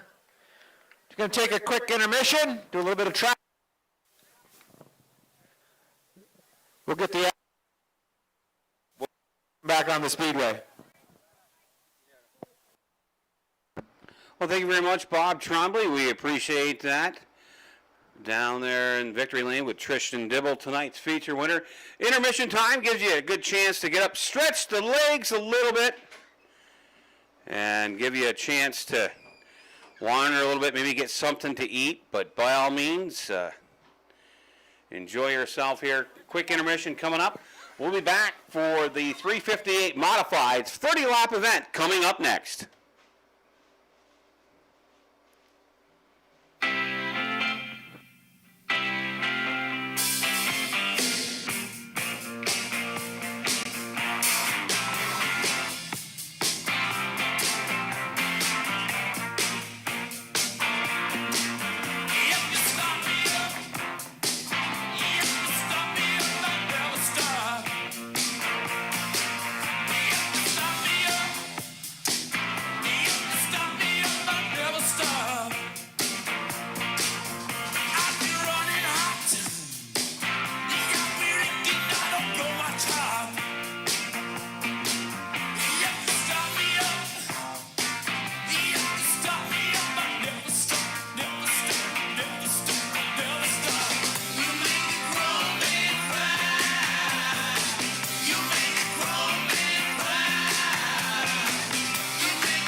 So many new things to protect in life. A little care helps to keep things alright. Nationwide is on your side. Travel pillows? We've been wearing them the wrong way. Did you know you're supposed to twist the seasoning bottle, not shake it?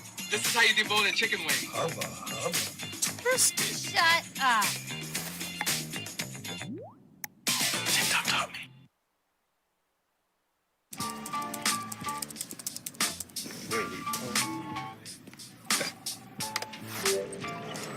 out too big. What?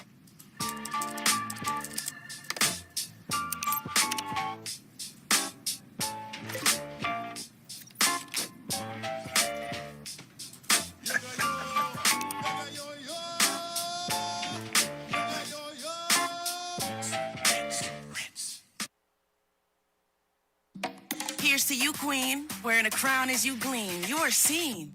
The world is your domain, so let flavor reign. Cheers to you. Raise a glass and behold Corona Refresca. Crown the bold. Can someone please tell me what's going on? You went ballistic on everyone, and then you went full nuclear carriage. I want to speak to your...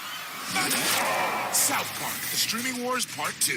Now streaming exclusively on Paramount Plus. Well, now Jimmy Lee was hooking round the far turn of a funky southern on a dirt track. He had mud caked on his goggles and a screaming 350 sack upon his back. Well, as he passed the stands, he's feeling all tuckered out. When through the roar of his engine, he heard somebody shout, "Stand on it. Come on, boy, stand on it." Now Mary Beth started to drift. She hit the ship, but she just couldn't get a hand on it. She's racing Red Hills Bar. She had the deed to the ranch and a grand on it. With 8 grand blowing hot on the red line, she flew past a hitchhiker out on Route 39. He hollered, "Stand on it. Go ahead, baby, stand on it." Well, now when in doubt and you can't figure it out, just stand on it. Stand on it. Well, if your mind's confused, you don't know what you're gonna do, then buddy, stand on it. Stand on it. Well, if you've lost control of the situation at hand, grab a girl, go see a rockabilly band and stand on it. Come on, man, stand on it. Stand on it now.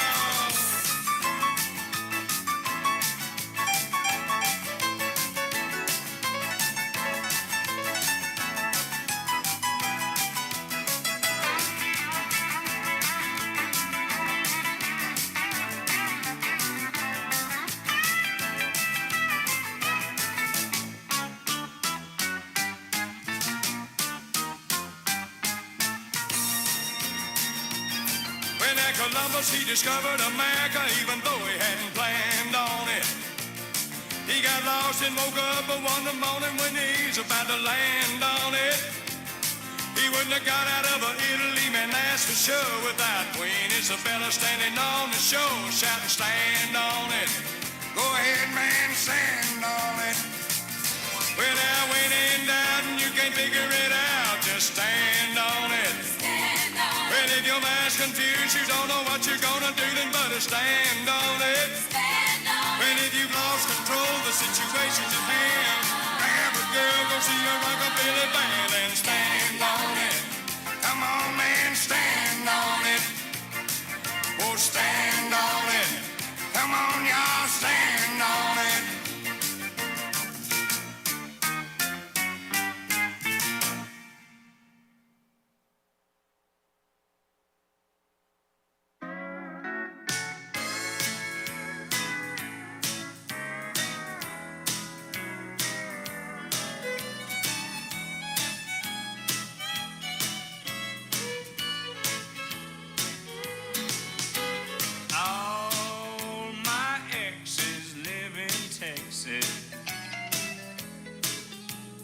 Texas is a place I'd dearly love to be, but all my exes live in Texas, and that's why I hang my hat in Tennessee. Rosanna's down in Texarkana, wanted me to push her broom. Sweet Eileen's in Abilene, she forgot I hung the moon. And Allison's in Galveston somehow lost her sanity. And Dimples, who now lives in Temple's, got the law looking for me. All my exes live in Texas. Texas is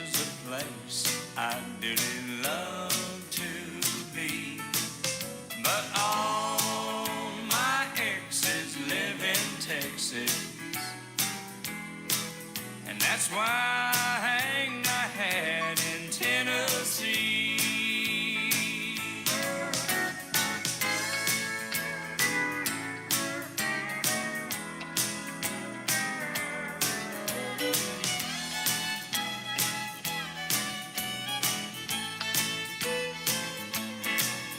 I remember that old Frio River where I learned to swim. But it brings to mind another time where I wore my welcome then. By transcendental meditation, I go there each night. But I always come back to myself long before daylight. All my exes live in Texas. Texas is a place I dearly love to be. But all my exes live in Texas. Therefore I reside in Tennessee.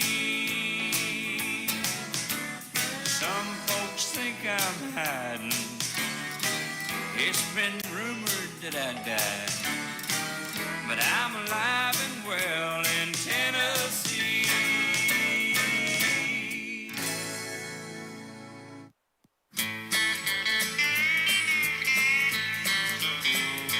Oh, my heart skips a beat when we walk down the street.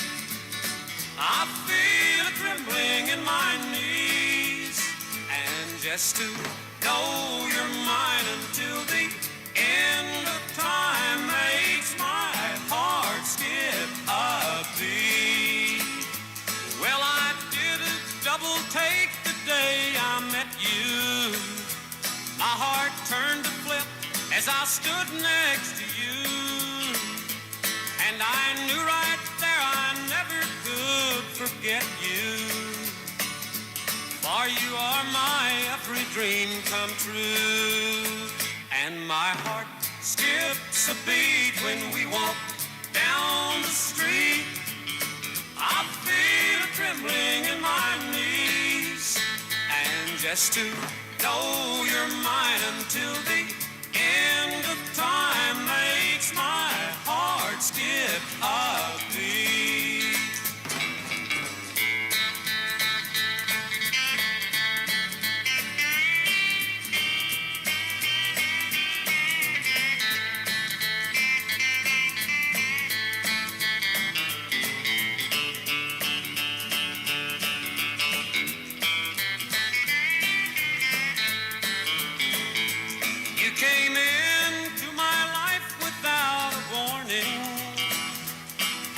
Turn my cloudy skies from gray to blue. You're my sunshine that comes up every morning. Yes, you are my every dream come true. And my heart skips a beat when we walk down the street. I feel a trembling in my knees. And just to know you're mine until the end of time makes my heart skip a beat.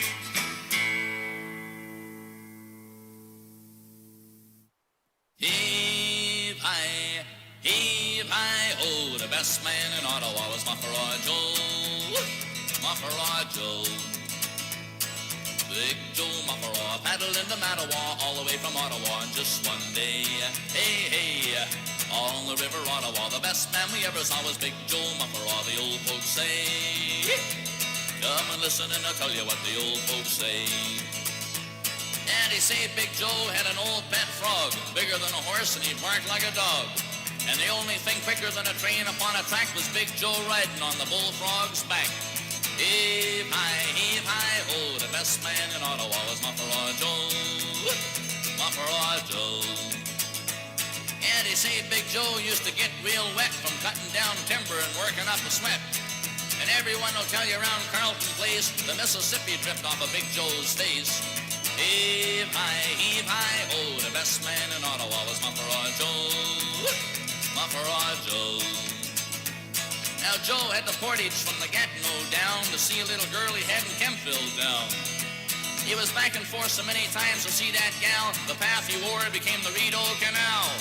Heave hi, oh, the best man in Ottawa was Mufferaw Joe. Mufferaw Joe.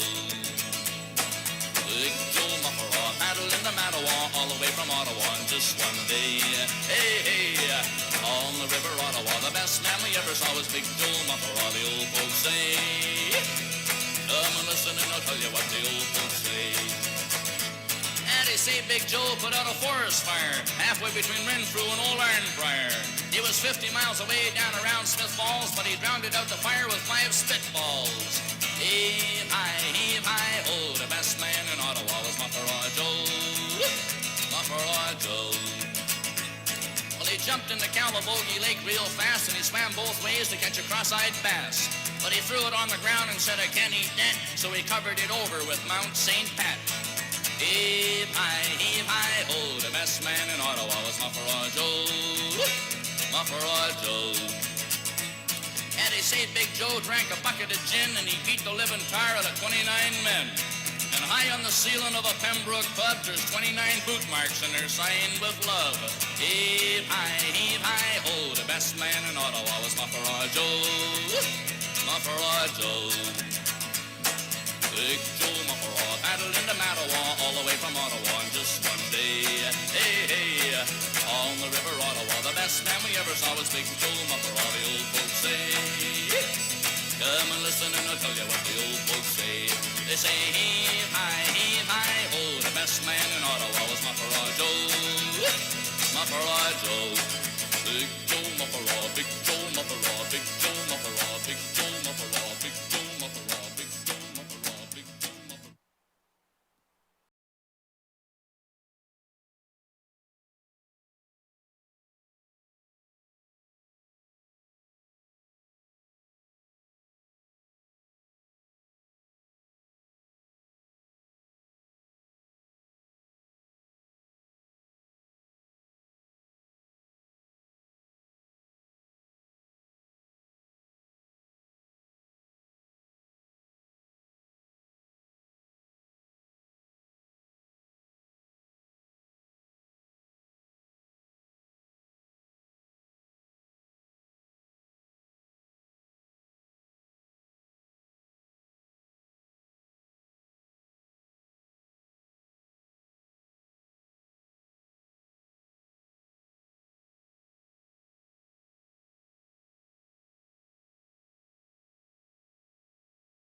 shark, do-do-do-do-do, daddy shark.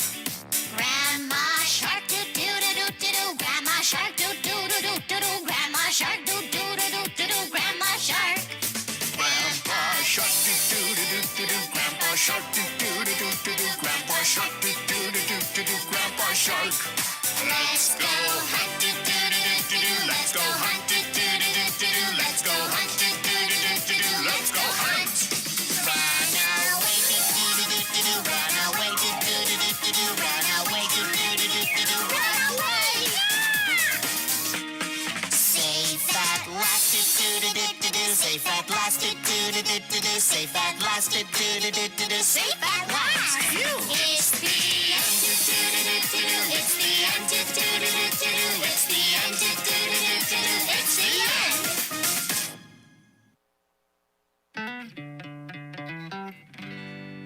You need someone to be there, knowing they'll always care.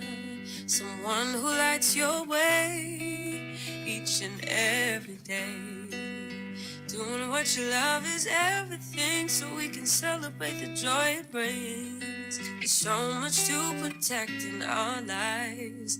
That's why Nationwide is on your side.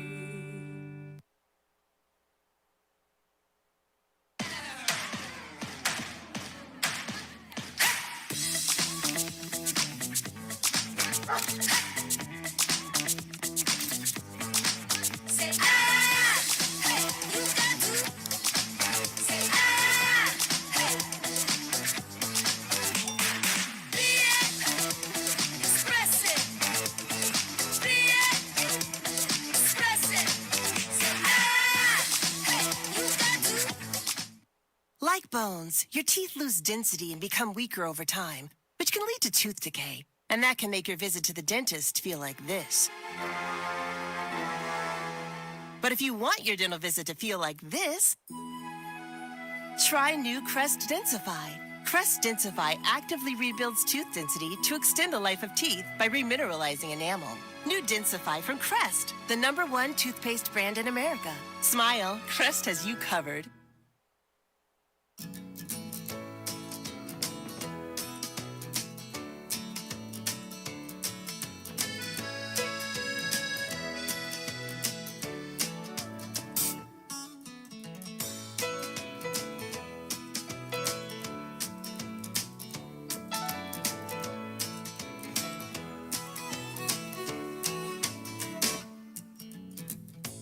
If I had $1 million, If I had $1 million, well, I'd buy you a house.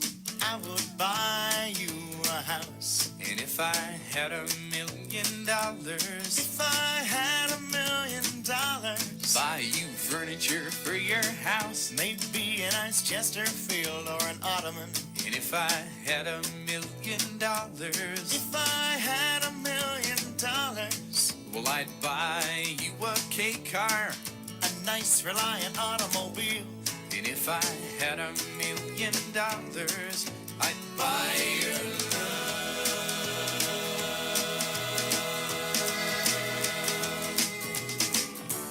If I had $1 million, I'd build a tree fort in our yard. if I had $1 million, You could help, it wouldn't be that hard. if I had $1 million, Maybe we can put a little tiny fridge in there somewhere. we could just go up there and hang out. Like open the fridge and stuff, and there'll always be foods laid out for us with little pre-wrapped sausages and things. They have pre-wrapped sausages, but they don't have pre-wrapped bacon. Well, can you blame them? Yeah. If I had $1 million, If I had $1 million, well, I'd buy you a fur coat. but not a real fur coat, that's cruel. And if I had $1 million, If I had $1 million, well, I'd buy you an exotic pet. yep, like a llama or an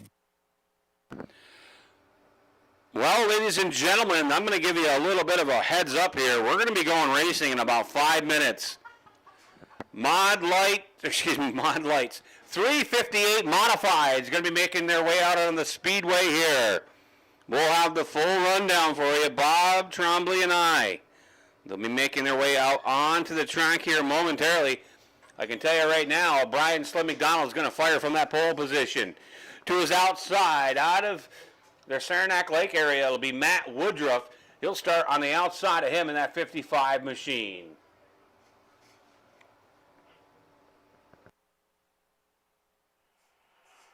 Looks like the 15X, that's Justin Stone and the G-Stone Motors ride. The 15X will go off in the third position. Outside him, keep your eye on this car. Fast All Night, that's the 01 of Chris Raby.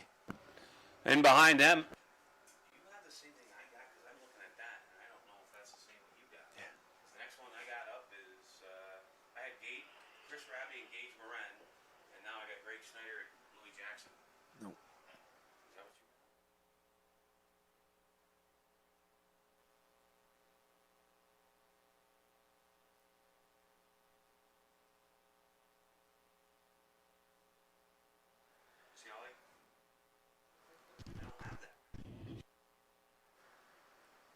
Race control working, talking down as they get ready to roll out.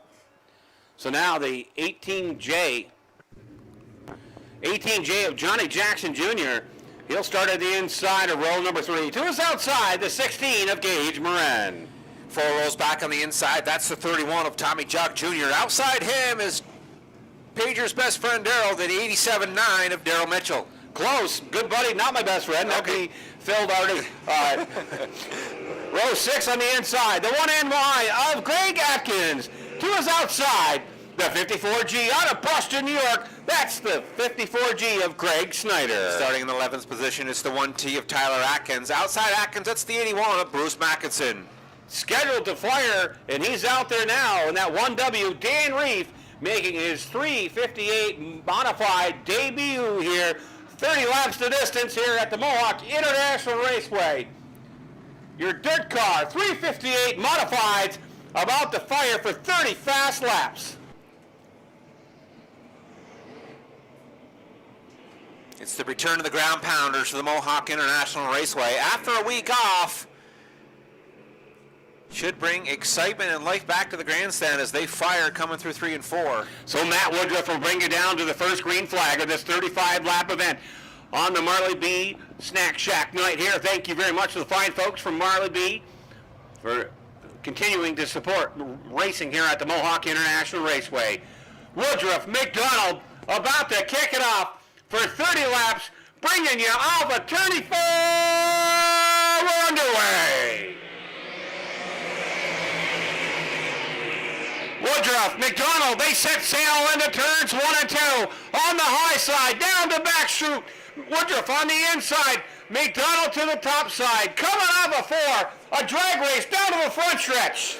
Give the nod to the 55 of Matt Woodruff if they head through 1 and 2. Woodruff on the inside, McDonald on the outside. McDonald fighting back down the back stretch. By a nose, it's the 55 of Woodruff as they go door to door through 3 and 4. Off of turn 4, once again, wheel to wheel, coming off of turn 4.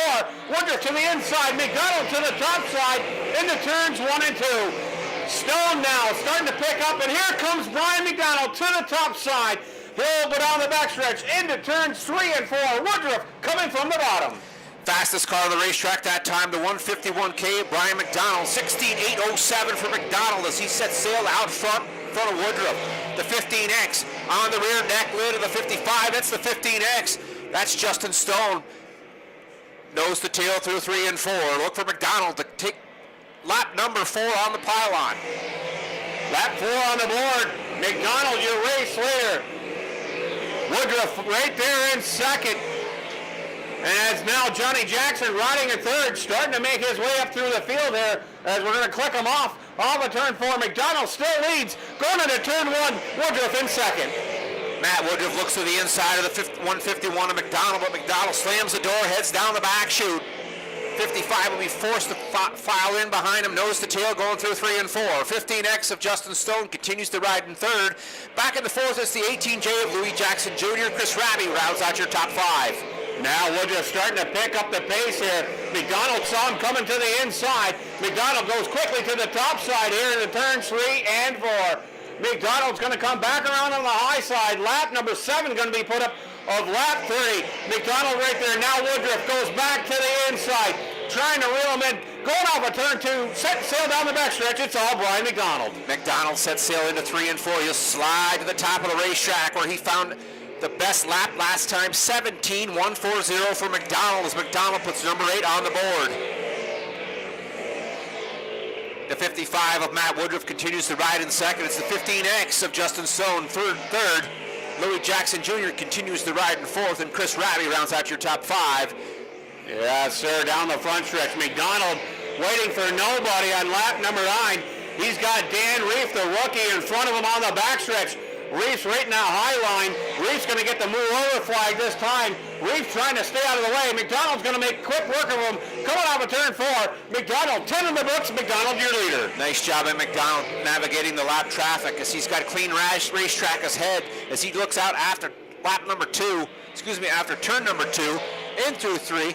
Next lap car will be the 81 of Bruce Mackison. As caution's on the speedway, we got a car around the top of turn 2. Yeah, we're going to wait for camera work to see exactly who that is in that race machine, as yes, that'll be Dan Reef, the 1W, bringing out the first caution. Third of the way through, it's been all Brian McDonald at this point. Yeah, lap traffic of Dan Reef as the cars were negotiating. Dan Reef just getting out of the way, staying out of trouble, and unfortunately for Reef, got up in the marbles, it looks like, and he goes around. And timing and scoring next door, they'll work on the restart lineup.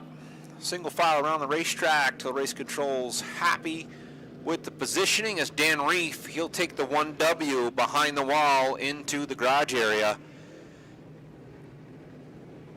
Race control looks like they like what they see. They'll cross them over. The control car will be the 151 of Brian McDonald. He'll choose the outside lane on the restart.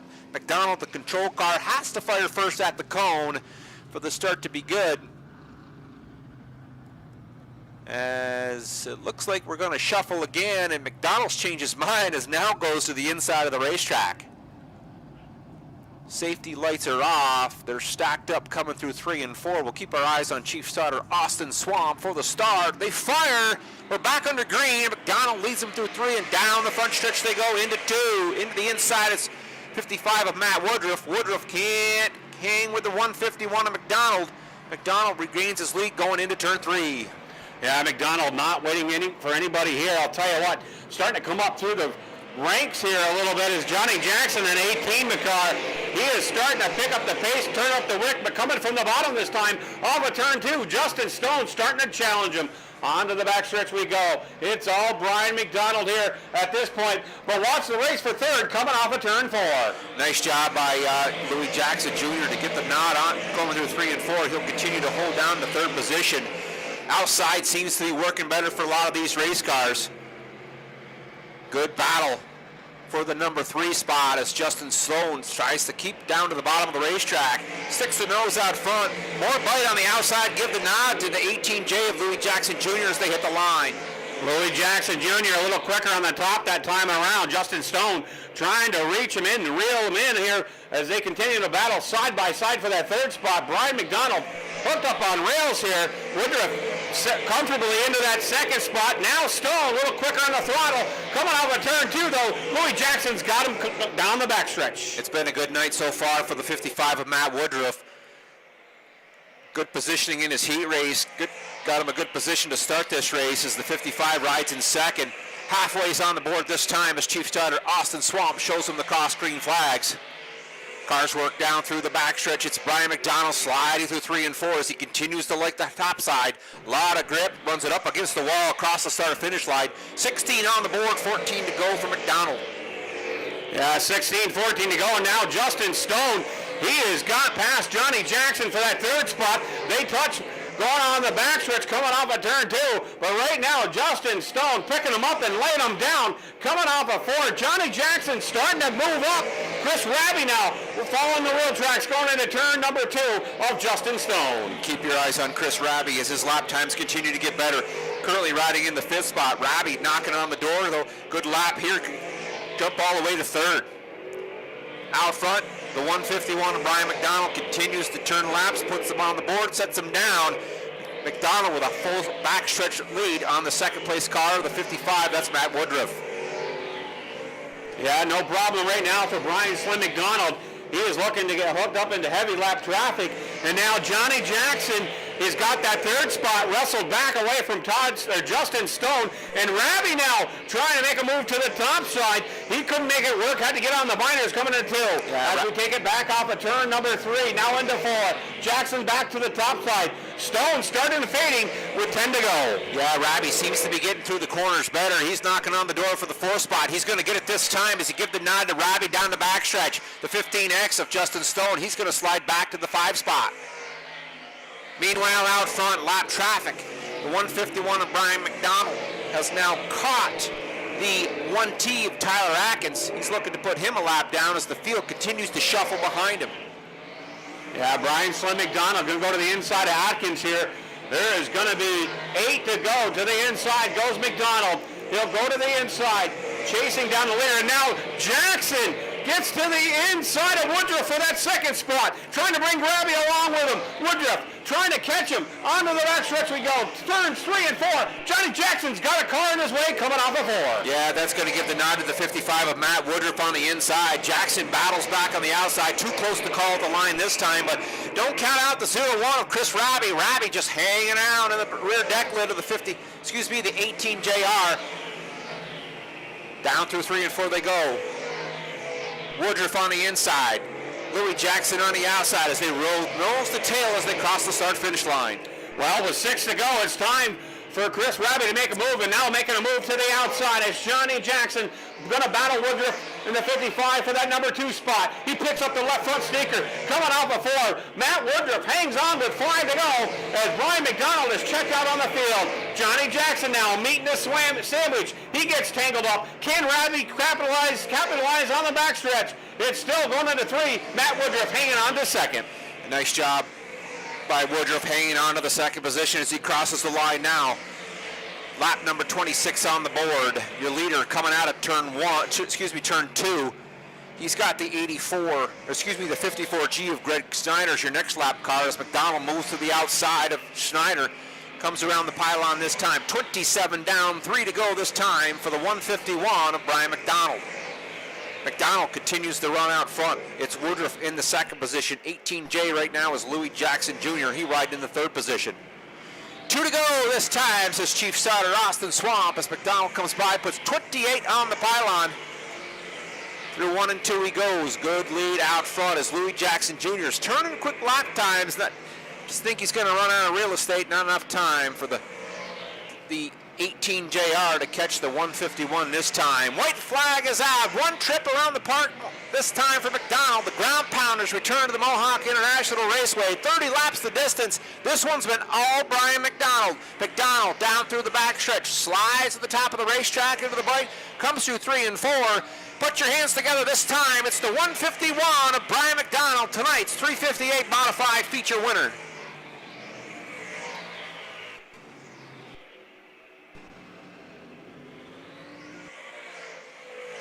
Second place, unofficially, the 18J of Louis Jackson Jr.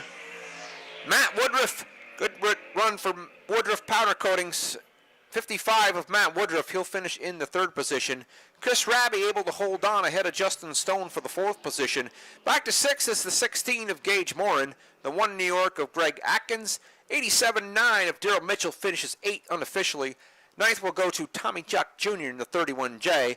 The 54G of Greg Snyder will round out your top 10.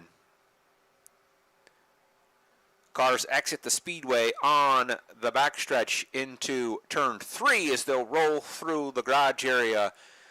Quick stop through Tech for the 151 of K of Brian McDonald. Tyler Atkins in the 1T, unofficially 11th. Bruce Mackinson in the 81 will finish 12th. And Dan Reef in the 1W rounds out your field tonight. Good Leaf, 358 modifieds. Return to the Mohawk International Raceway.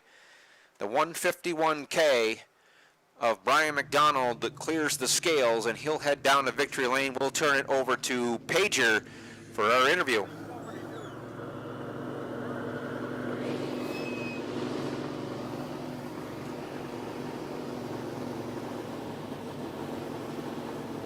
So Brian Slim McDonald, I'm going to get a little bit away from the car here as Brian Slim McDonald back into victory lane. It's been a little bit. He had the field covered here tonight. An absolutely whooping. The 151 KB of Brian Slim McDonald. He's out of the car. He can hear you now. Brian McDonald.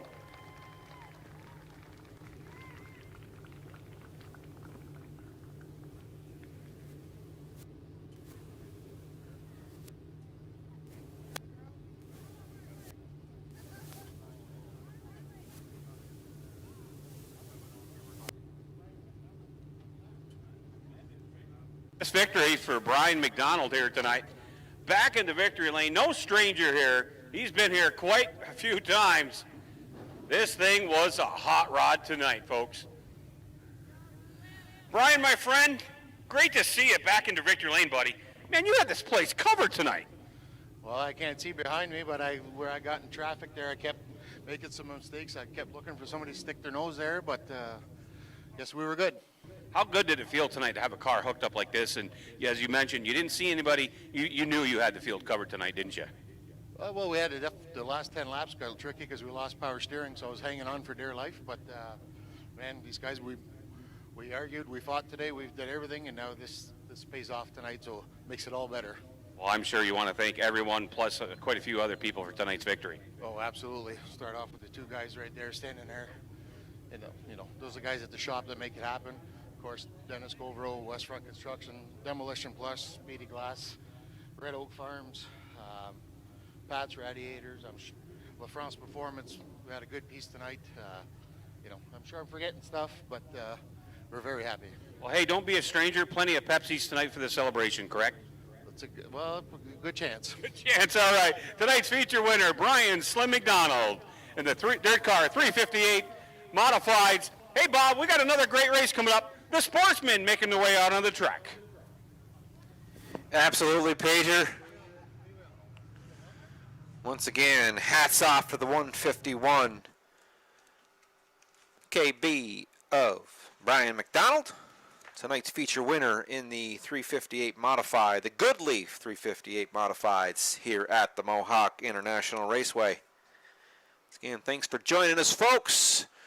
Sportsman lined up in the staging area for their feature tonight. 25 laps the distance.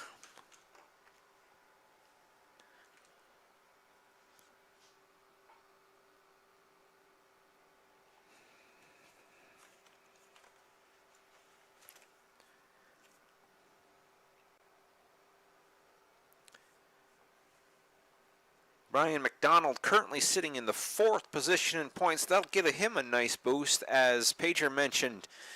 The 66X of Kerry Tarrant's off tonight. Good run for Chris Raby and Johnny Jackson Jr., as well as the 55 of Matt Woodruff. All with a good run here tonight at the Mohawk International Raceway.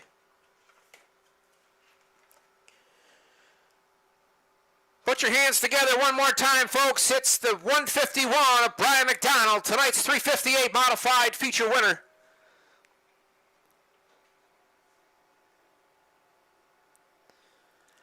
Sportsman lined up in the staging area. 25 laps the distance for the Crossroads Tobacco Sportsman here at the Mohawk International Raceway.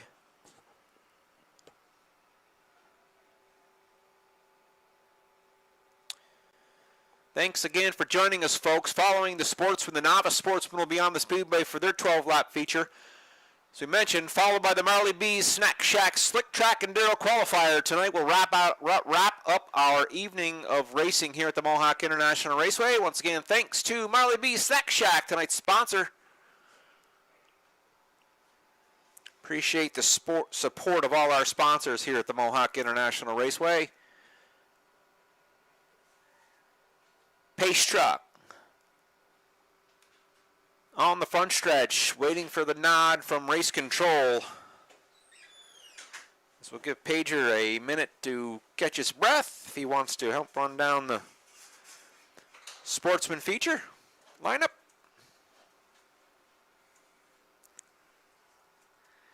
As the Sportsman roll out, feature race time. Crossroads Tobacco Sportsman, 25 laps the distance. So the cars look like they needed to shuffle just a bit in the staging area to get into position. I will run down the feature lineup. On the front row, it's the 29 of Chad Valance. Outside Valance, it's the 8 of Steve Bushy. Inside row number 2, third starting position, it's the 18X of Bladen Arquette. Outside Arquette, it's the 71 of Delbert Legault Jr. Fifth starting spot on the field goes to the 1R of Ricky Thompson. Outside Thompson, it's the 84B of Josh Peak. Seventh starting position on the field is the 9S of Bentley Gray. Outside Gray, it's the 88 of Fire Swamp. Fire Swamp with a fast ride last week, fast in the heat race this week. Keep your eye on the 88 of Swamp starting in the number 8 position. 5 rows back on the inside. Multi-time feature winner here at the Mohawk International Raceway. It's the 0 of Shane Pecourt. Outside Pecourt, it's the 83D of Dustin Bradley. Row number 6, it's the 35 of Thomas Cook. Outside Cook, it's the 44 of Casey Swamp. 13th starting position back on the field, it's the 04, DJ Gagne Jr. Outside Gagne Jr., it's the M70 of Billy Cook. 15th starting position, it's the 03 of Joshua Jock. Outside Jock is the 18 JR of Jason Rose. They're stacked up on the backstretch, folks. Valance on the front row. His dancing partner is Steve Bushy. Keep your eyes on Chief Starter Austin Swamp. He looks him over. We're on the green. Valance with a good nod on the inside, takes him down the front stretch, pitches it into 1 and 2. Battling back on the outside is Bushy Jr. Inside Jr. is the 18 car of Arquette. Valance leads him through 3 and 4. Arquette looks to the inside this time. At the line, Valance will lead lap number 1. 25 laps the distance in this one. Good work through 1 and 2 for the 18 of Bladen Arquette. Arquette and the 18X to the inside through 3. Valance hanging back on the outside. He's going to be forced to fall in nose to tail as Arquette puts lap number 2 on the pylon this time. Deborah Legault Jr. runs in 3rd. Outside him, it's the 8 of Steve Bushy Jr. They're stacked up behind him through 1 and 2. Meanwhile, out front, it's the 18X of Bladen Arquette as he leads the field through 3 and 4 this time. Off of turn 4, Bladen Arquette, very dominating performance in this heat race tonight. And he is picked up where he left off. Chad Valance up there in that number 2 spot. That's about as far as I've ever seen that car in the front. Delbert Legault Jr. rides in 3rd. Coming off of turn 4, though, it's all Bladen Arquette. We got 3 in of 25. 21 laps to go here as now Delbert Legault goes to the inside of Valance for that number 2 spot. Good battle for the number 2 spot as Legault Jr. on the inside looking to get underneath of Valance. They go door to door down the backstretch in through 3. Give the nod into 3 to the 71 of Delbert Legault Jr. as Valance slides to the top side of the racetrack. Delbert Legault gets it to stick. He's going to finish up in the 2nd position now as they head through turn 1. Yeah, that last trip around the speedway, Ricky Thompson Jr. brought his car to the pit area, not sure what's on that car. Fire Swamp now rides in that 3rd spot. He got around Chad Valance. Valance going to go back to the outside here as Bladen Arquette continue to lead. 6 in of 21. Now to the high side. Here comes Shane Pecourt. Shot out of a cannon onto the backstretch. He sets his sights on the 88 of Fire Swamp for that 3rd place. 2 fastest cars on the racetrack going through 3 and 4. It's the 88 of Fire Swamp. Right behind him is the 0 multi-time winner here at the Mohawk International Raceway. That's the 0 of Shane Pecourt. Pecourt seems to like the top side of the racetrack. A lot of bite. He sets sail down the backstretch. He's looking to get the 3rd position away from the 88 of Fire Swamp. Off of turn 4 now. Swamp sticking it on the bottom. Pecourt finds some bite on that top side as he sets sail to turns 1 and 2. Pecourt, very quick, watch him. Coming into turn 2, man, he's got a whole lot of momentum on the backstretch. Goes to the inside on turn number 3. Fire Swamp right there for 3rd, but for how long? Meanwhile, out front, clicking him off is the 18X. That's Bladen Arquette, 9 on the board. 16 to go here for the Crossroads Tobacco Sportsman. Good battle for the 3rd spot. Pecourt on the outside, Swamp on the inside. Both cars bobble coming through 3 and 4. Give the nod on the inside of the 88. Out back, here comes the 0. Battling up They've caught the 71G of Legault Jr. He holds up the 88 of Fire Swamp. That gives the nod to the 0. Shane Pecor as he sets tail down the backstretch looking for the second position. Yes, he did exactly that. Delbert Legault was right in the wheel tracks of Fire Swamp. He had nowhere to go. Pecor in control of the number 2 spot on lap 11. Pecor finding something on that upper dance floor as he goes on the backstretch. He's cut the lead a half of Blade and Arquette, the number 1 car, going into turn 4, coming off of 4. Arquette continues to lead, but you got to wonder how much longer can he hang on. Fastest car on the racetrack, Shane Pecor, 17.93 for Pecor as he pulls to the outside, looking to get up on the back rear deck lid of the 18X. He peeks to the outside on 2, 3, and 4. Shane Pecor bobbles a bit. The 18 makes it stick to the bottom. Keep your eye for the race to the lead as Arquette will lead him by this time. 13 on the board, halfway for the Sportsman. Yes, sir. Arquette right there on the bottom. There goes Pecor. The long way around on the backstretch. Your new race leader entering turns 3 and 4. Pecor goes due to the bottom this time. He's got a couple of lap cars in front of him.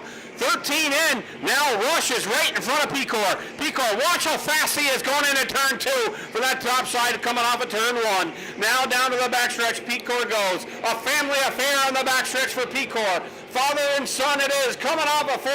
Pecor leads it on lap 15. Yeah, nice job by Pecor navigating the lap traffic. One more in front of him.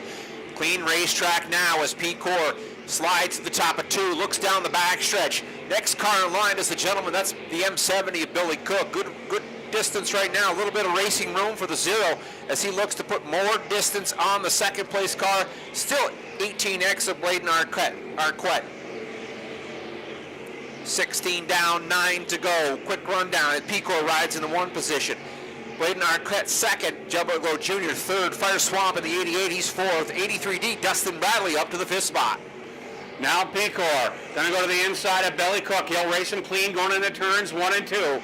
Cook stays to the high side. Pecor on the bottom. Pecor wants that top groove in between turns 1 and 2. He knows he's fast there. Looks like Rush is slowing off at turn 2. Coming off of 4, and it's all Pecor. He's got the next car, the 51 of Matt Borey, right in his wheel tracks. Multi-time winner Shane Pecor, Friday night ride. He's riding on rails as he looks underneath the 51 of Matt Borey. Borey slides to the top of the racetrack. Pecor content running backside till they get to 3. Slides to the bottom of the racetrack. He's going to slide through the bottom, through 4, back up to the top side as Pecor puts number 19 on the board. 19 down, 6 to go for the Crossroads Tobacco Sportsman. 2 cars get together. It's the 7D of Tarbell. Travis back in on it. As the caution comes out here on lap number 19, right in front of the leader. Right in front of the leader. It's the 6X of Travis back and the 7D. Eugene Tarbell getting together. Loose on the backstretch. Got turned around and come to a stop at the inside of turn number 3. Safety personnel out to check on both drivers as the race control talks to him to get him to go single file. Shane Pecor with a comfortable lead. Sees that go away. 19 down, 6 to go. Nowhere for the 7D of Tarbell to go as the 6X of Travis back slowed up on the backstretch. Something amiss. I don't know if he got up in the marbles. 2 cars get together. Looks like they're going to have to put the 6X, it appears, is going to have to go on the hook. So race control working through our restart lineup. Once again, I'd like to thank Marley B Snack Shack for tonight's sponsorship here at the Mohawk International Raceway. Thank everybody for coming as well. Glad you've joined us. Don't forget, as Pedro mentioned, we're back in action on Thursday night this week for a full card. Absolutely, full card of racing, 358 modifieds. And that'll be race number 2 of the Goodleaf Series for the 358 modifieds. So that'll be a few extra laps. Not sure how many laps. That'll be determined later on this week. You know, with fuel prices, normal year, it'd probably be a 50-lap affair. But Mohawk management doing the best they can to work with the racers here and cut them a few breaks if they can along the way and not bury these guys with exorbitant fuel costs. Yeah, it should be Thursday night show, we might be able to catch a few extra 358s coming in for that race as well. So should be a good show. Mark your calendars. Get your stuff done earlier in the week. Call in sick. Bob will pray write for you a some note. more. Yeah, I'll write you a note. He's management. Maybe get your stuff done early. Come join us next Thursday night here at the Mohawk International Raceway. Give you a Friday night off. Be able to go do something else. Maybe a Pepsi or a non-Pepsi beverage. I was thinking mini putt-putt. I got a score to settle with a windmill. Okay. Actually, a friend of mine asked me to go golfing tomorrow. He goes, I can get a tee time for 7:30. I said, you'll be there alone. Alone, huh? You know, it's, I have to work at this. I'm not just naturally pretty, you know, as the car's going to get on the hook here, get themselves out of the way. But very impressive, Bob. You watch Shane Pecor go in between turns 1 and 2, and there is some moisture up there. And hats off to the track prep crew, John Lazor. He was like a rocket on rails in between turns 1 and 2. Yeah, he's got it figured out here tonight. At bottom of the racetrack, slides up to the top of the racetrack, coming out of 4, runs it right down the top of the track along the front stretch wall, and pitches her aside. And so far for Shane Pecor, it's been a pretty smooth sailing, but 19 down, 6 to go, and Deborah Legros Jr. is going to start right on the rear deck lid for our restart. Looks like Legros Jr. in second as race control has finished up the restart lineup. Look for Chief Starter Austin Swamp this time. We'll take a look. Yellow light's going to go off. White flag is out. One more trip around the park. We'll be back racing here in the Crossroads Tobacco Sportsman feature tonight on Marley B's Snack Shack night here at the Mohawk International Raceway. Nose to tail, they'll start. Pecor, Legros Jr.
Check.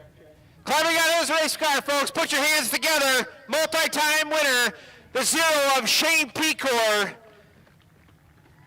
Tonight's Sportsman winner. We'll get a quick word with Shane. Nice job, Shane. This is getting to be a weekly habit, you and I having a discussion down here in Victory Lane. Yeah, I don't mind it. Yeah, I bet. Driving a rocket again this week, a little bit of trouble coming through the field. Couldn't quite get to the front in the heat race, but man, you had them covered tonight in the feature. Yeah, you know, we just kind of hit on something that really suits my driving style, and I'm really comfortable in the car. You know, I can move all around. Where the guys are sliding out of the lane, I'm still in the gas. So it's a big part of the, you know, sportsman class is just being able to be on the gas. And, you know, my dad gives me a hot rod every week, and all these great sponsors, you know, Champions Auto Race Supply, Next Level Home Improvement, Penske Shocks, Virtucom Powder Coating, Mr. Move It, Sean's Moving and Junk Removal, and I'm probably missing a few, but without their support, you know, they just, they allow us to put all the pieces of the puzzle together to have a fast hot rod. Absolutely, and Mama and the little one watching at home? Yeah, I mean, the little one's probably in bed, but I know Mom's watching at home, and, you know, just pretty cool to have a family like that, and she allows me to put in countless hours to be fast, because without that, we wouldn't be where we are. Absolutely. Congratulations, Shane Pecor, tonight's Sportsman winner. 25 distance, he had him covered. Put your hands together one more time for the 0 of Shane Pecor.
All right, folks, get your 50-50 tickets out. Shane Pecor is going to send somebody home with a little bit of cash tonight. Once again, folks, put your hands together. Tonight's feature winner, the 0 of Shane Pecor. Got your red ticket. 50-50 winner, 1, 5, 6, 2, 1, 1. 1, 5, 6, 2, 1, 1. Tonight's feature winner. Stop down to the office to get your cash. Thanks for coming to the Mohawk International Raceway.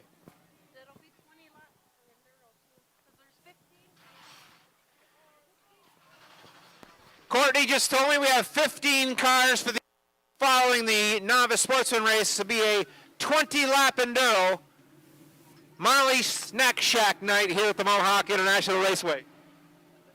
Well, thank you very much, Bob. Nice work down there in Victory Lane. Novice Sportsman, one more feature to go here tonight. And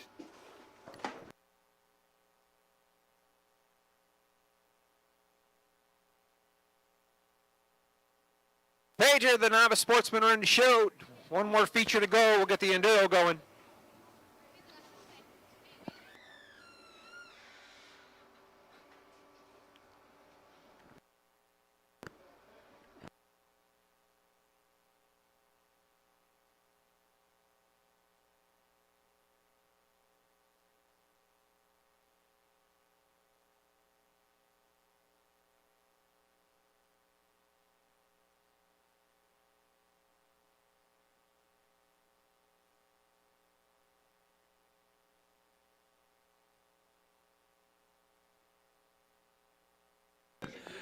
well, ladies and gentlemen, back up here in the booth, Novice Sportsman feature coming up here for 12 laps tonight. Starting on that front row. Dale Gagnon, Blaze Benedict going to kick it off. for 12 laps.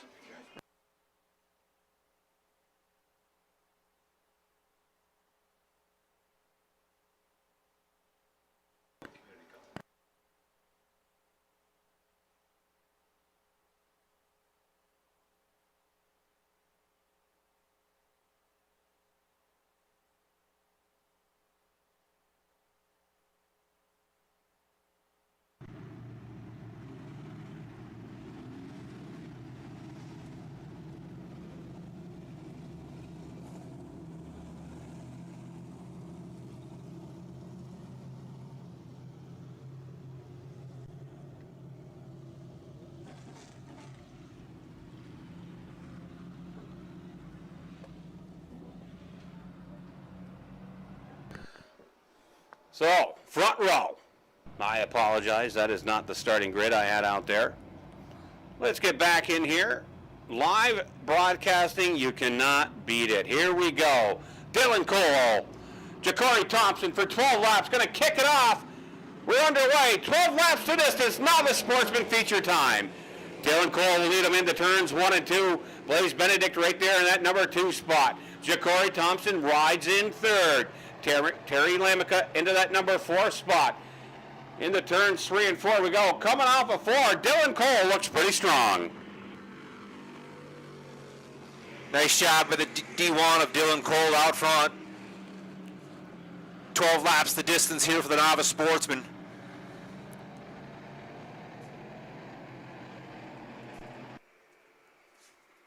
Out front, Dylan Cole in the D1, followed by the 47 of Blaze Benedict. 7J of Ja'Cory Thompson rides in the 3rd spot. The 00T Terry Lamica currently rides in 4th. Caution on the speedway.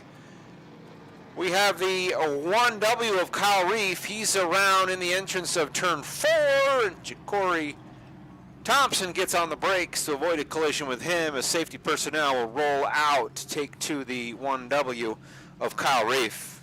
So while we're up here, we have a broadcasting major from Ithaca College. And so what would your name be? Karina Norman. So what year are you at Ithaca? I'll be graduating next year, May 23. So what got you into broadcasting? You heard me, you said I can do way better than this, jabroni? I actually was in the IT club in 6th grade, 7th grade with Mr. McGreevy. And then I visited Ithaca. My father went to Ithaca, graduated in 90, and I was inspired when I visited, and so I said, hey, let's do broadcast. Let's try it out. So tell me, what kind of broadcasting? Sports broadcasting or? Definitely sports. I intern at WENY out in Elmira, and I've tried both, sports and news, and definitely sports is way more fun than news. So what do you think? You can handle racing? I feel like I could see myself out in NASCAR one day, but... This is dirt, not NASCAR. No, for sure. But I've been to Watkins Glen. I studied there last summer. I was there last summer, so for sure, NASCAR's more my speed. Yes, well, NASCAR is very intense, and well, thank you for coming up here. Anytime you want to come on up, and next time be sober when you come up. And no, I'm kidding. She's soberish, but nevertheless. But always great to have people up here. You want to take a quick peek? Not a problem. Dylan Cole, Blaze Benedict, going to kick it back off. Lap number 2 of 10 on the boards. Cole into turn 1, your race leader still. Blaze Benedict to the outside. Coming off of turn 2, Benedict goes to the inside, or tried. Chrome horn action on the backstretch into turns 3 and 4 now. Yeah, Benedict on the rear deck, lid of the D1 of Dylan Cole as they slide through 3 and 4. Cole puts another lap on the pylon. 3 down, 9 to go in this one. Novice Sportsman on the speedway. It's the D1 of Dylan Cole. Blaze Benedict tries to run him down the backstretch. It's a bottleneck for the number 3 position as Terry Lamica, Ty David, and Dale Gagno all battling as Gagno slides to the inside of the racetrack up in front of the 00 of Terry Lamica, and he'll grab the 3 position this time by. 4 and 8 to go here. As now Gagno still riding that 3rd spot. Dylan Cole, he picked this car up a few weeks ago, won it in an auction, or a raffle, I should say. Comes off of 4. He looks pretty strong.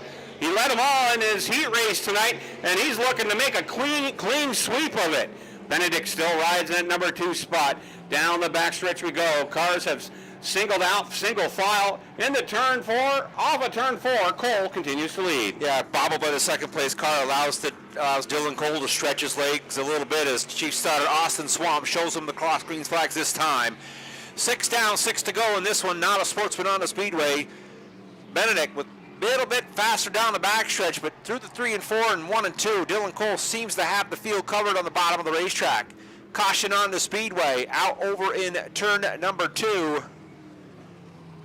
That looks like it's the 7J of Ja'Cory Thompson. He's had a tough handle on that ride so far tonight. He's bobbled quite a few times, and it gets the best of him as he spins it up and ends up at the bottom of the racetrack in turn 2. Yeah, a tough night for him. He's had a couple of issues here handling that last few weeks. Of course, been a long season here for a lot of these guys in the novice sportsmen. They're making their way up through, trying to eventually get up into the dirt car sportsman ranks. But this is where you got to cut your teeth. Stephen Trombley, the 25 car, you see him out there. No racing experience really so much in a race car, and he hails out of Fort Covington. He got this car, and he's done pretty well for himself here. As Dylan Cole has really impressed me. He ran quite a few Enduros the last few years, and now he is making his name in the novice sportsman. I would not put it past him at some point in this season to try the big boys in the sportsman, as the 1J is going to get the push back to the pit area. And Blaze Benedict still into that 3rd spot, but Dylan Cole seems to have the field covered here tonight. Slick track Enduro yet to come. I don't know if you heard me, Pager, but we have Courtney mentioned 15 Enduro kart drivers sign in. There'll be a 20-lap Enduro race tonight. That is true. So, and we'll get the place all nice and moisty. Yes. And then they will take it 20 laps, and we only have the red flag. There's no yellow flag. If a driver is in a precarious position, we will throw the red. That means if he ends up on his roof or if he ends up at a potential driver's side hit, we will throw that red flag. So Cole going to kick it back off here. 6 in, 6 to go.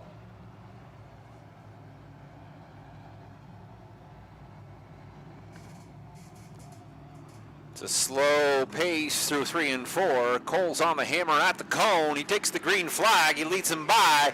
Blaze rides in the 2nd position. Dale Gagne rides 3rd.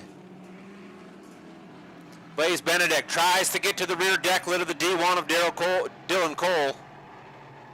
Good battle for the lead. Sliding through 3 and 4. Dylan Cole give him the nod coming through 4 as Benedict slides to the top side of the racetrack.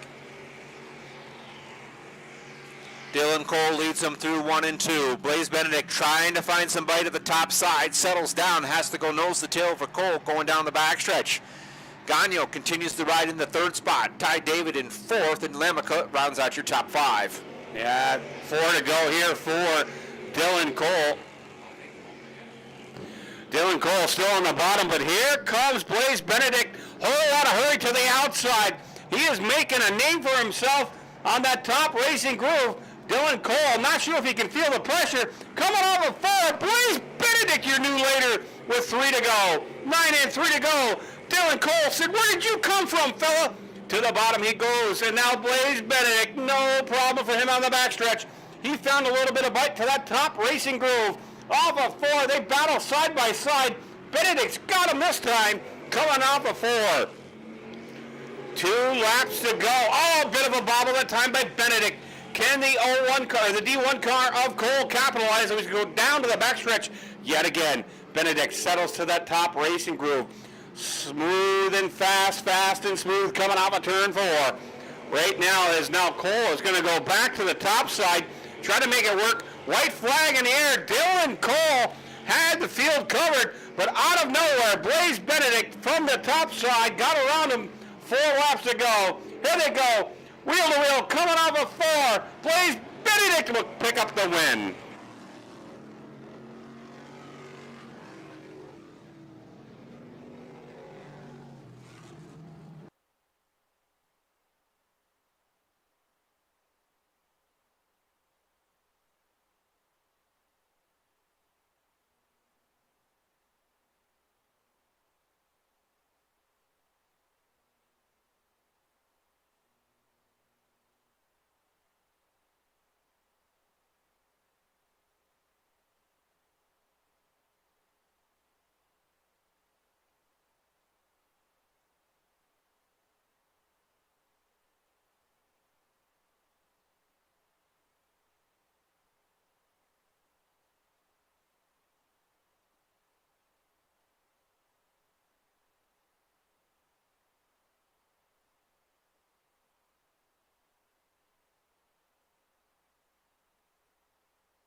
gentlemen, put your hands together. Tonight's Novice Sportsman winner, climbing out of the race car, the 47 of Blaze Benedict.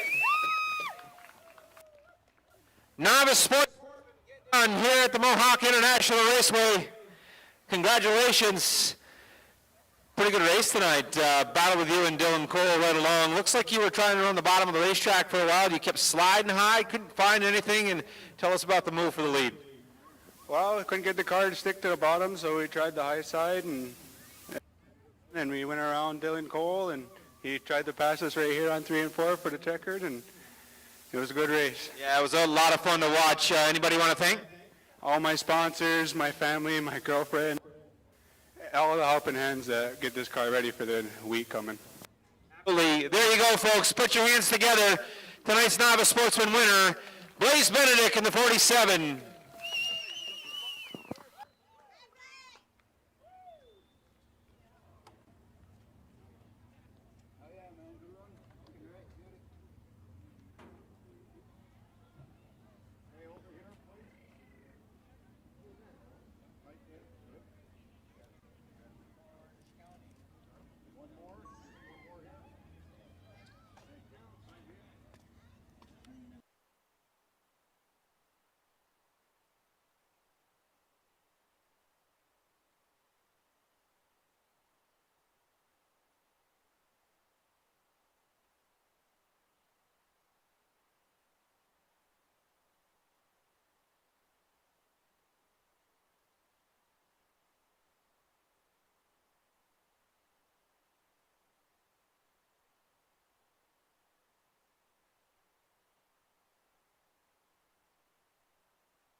Ladies and gentlemen, put your hands together one more time. Tonight's Novice Sportsman, the 47 of Blaze Benedict on Marley B's Snack Shack night here at the Mohawk International Raceway. Water truck's coming out. We're going to slick this up, bring the Enduro cars out for 20 laps. To you, Pager.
Well, ladies and gentlemen, we're getting started here.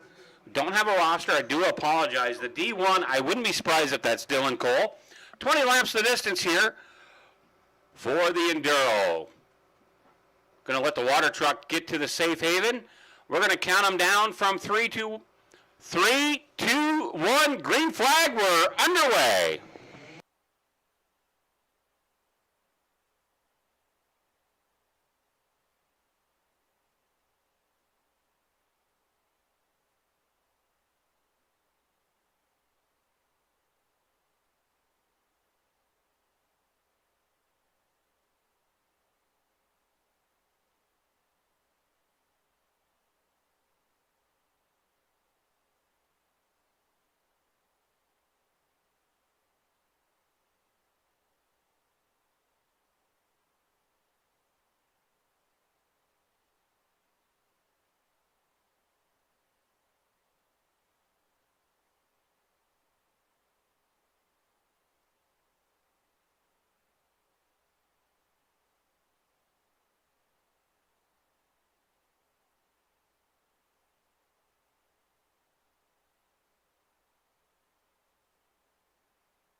.249 car, your unofficial leader at this point.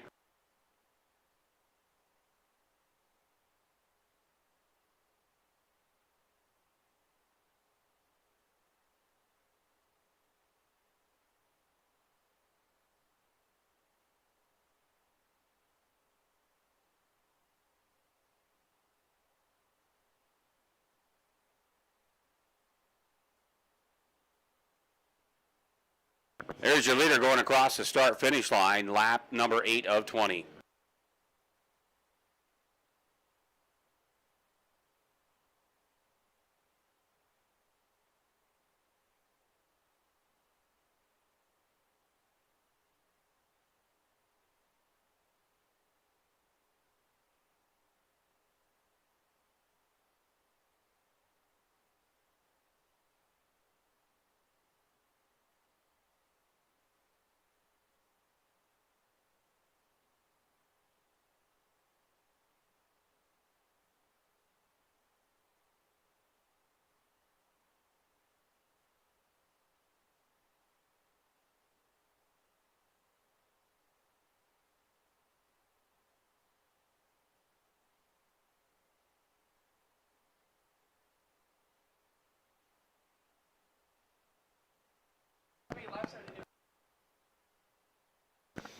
Well, the 14 car goes to the infield here, and he is going to be in precarious spot.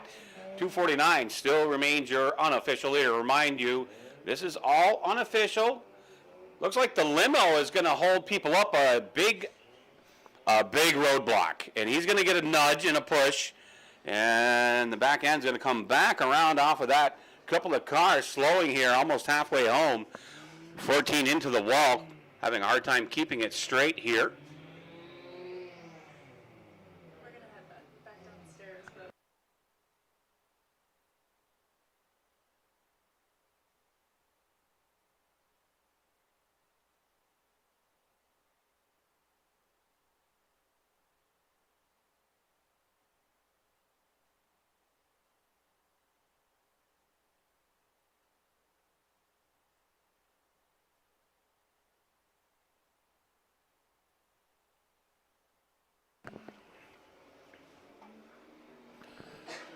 Over halfway home at this point, 249, unofficial race leader.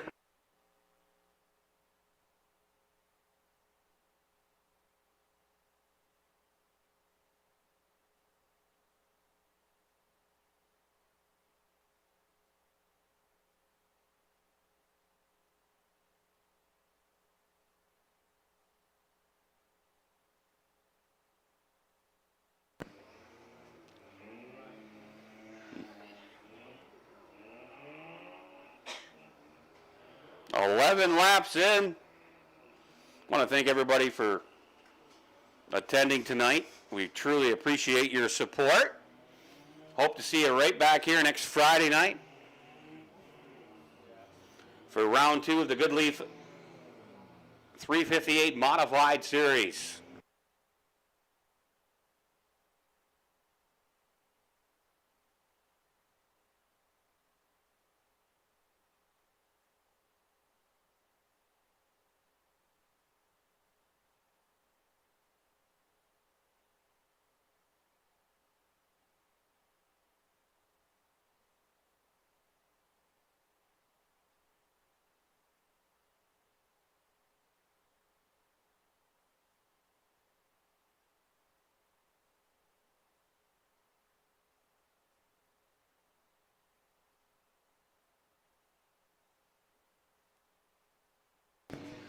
.249, your unofficial race leader. You got the 5 car slowing down on the front stretch. The D1 gets into the red car, turns him around, goes back into racing on turn number 1. 249, your race leader, going to bring it off at turn number 4. This time with 6 to go. 6 to go for the 249, coming off of turn number 4.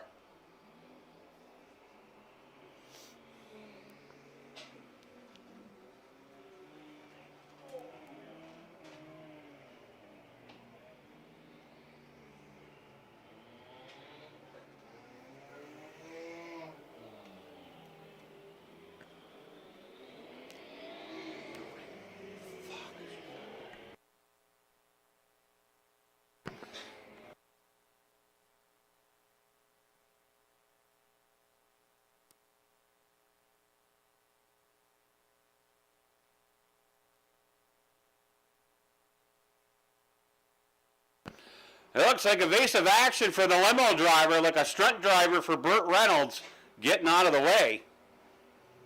Car trying to keep it front, keep the wheels straight. Leader going to come off of turn number 4 down to the front stretch. 249, 5 to go. 5 to go for tonight's race leader, the 249.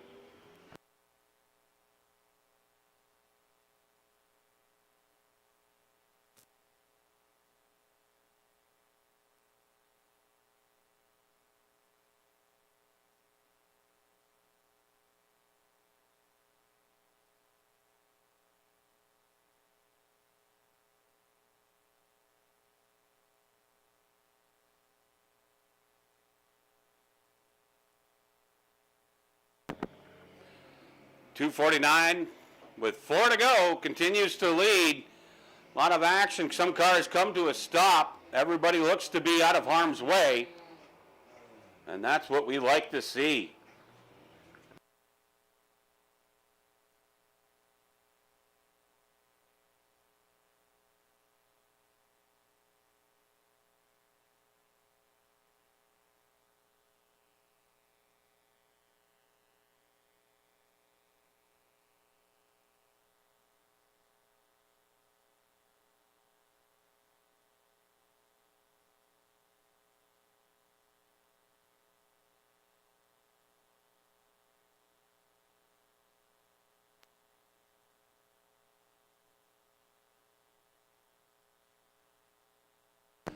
Three to go for the 249.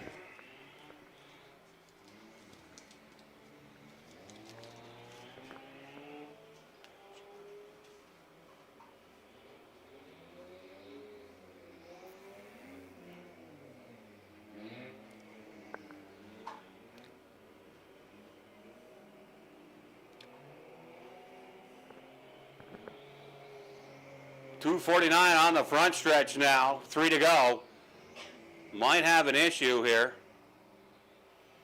Limo, the Marley B Snack Shack car. 249 taking it to the high side.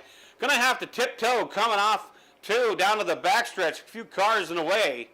A minefield of potential disaster, if you will. Leader into turns 3 and 4 at this point. Being very, very careful. With white flag in the air, 1 lap to go for tonight's Enduro qualifier, the 249. Going to try to move some cars out of the way here. White flag in the air. 4 more left turns remaining.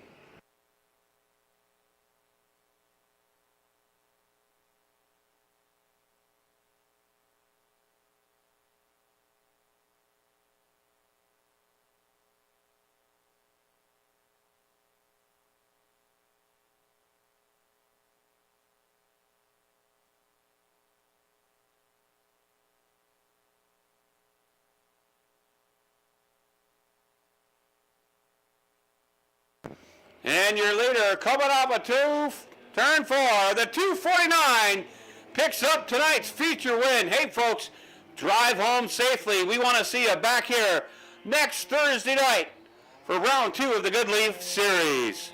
For Bob Trombley, I'm Brian Page, aka Pager. We'll see you next week here at the Mohawk International Raceway.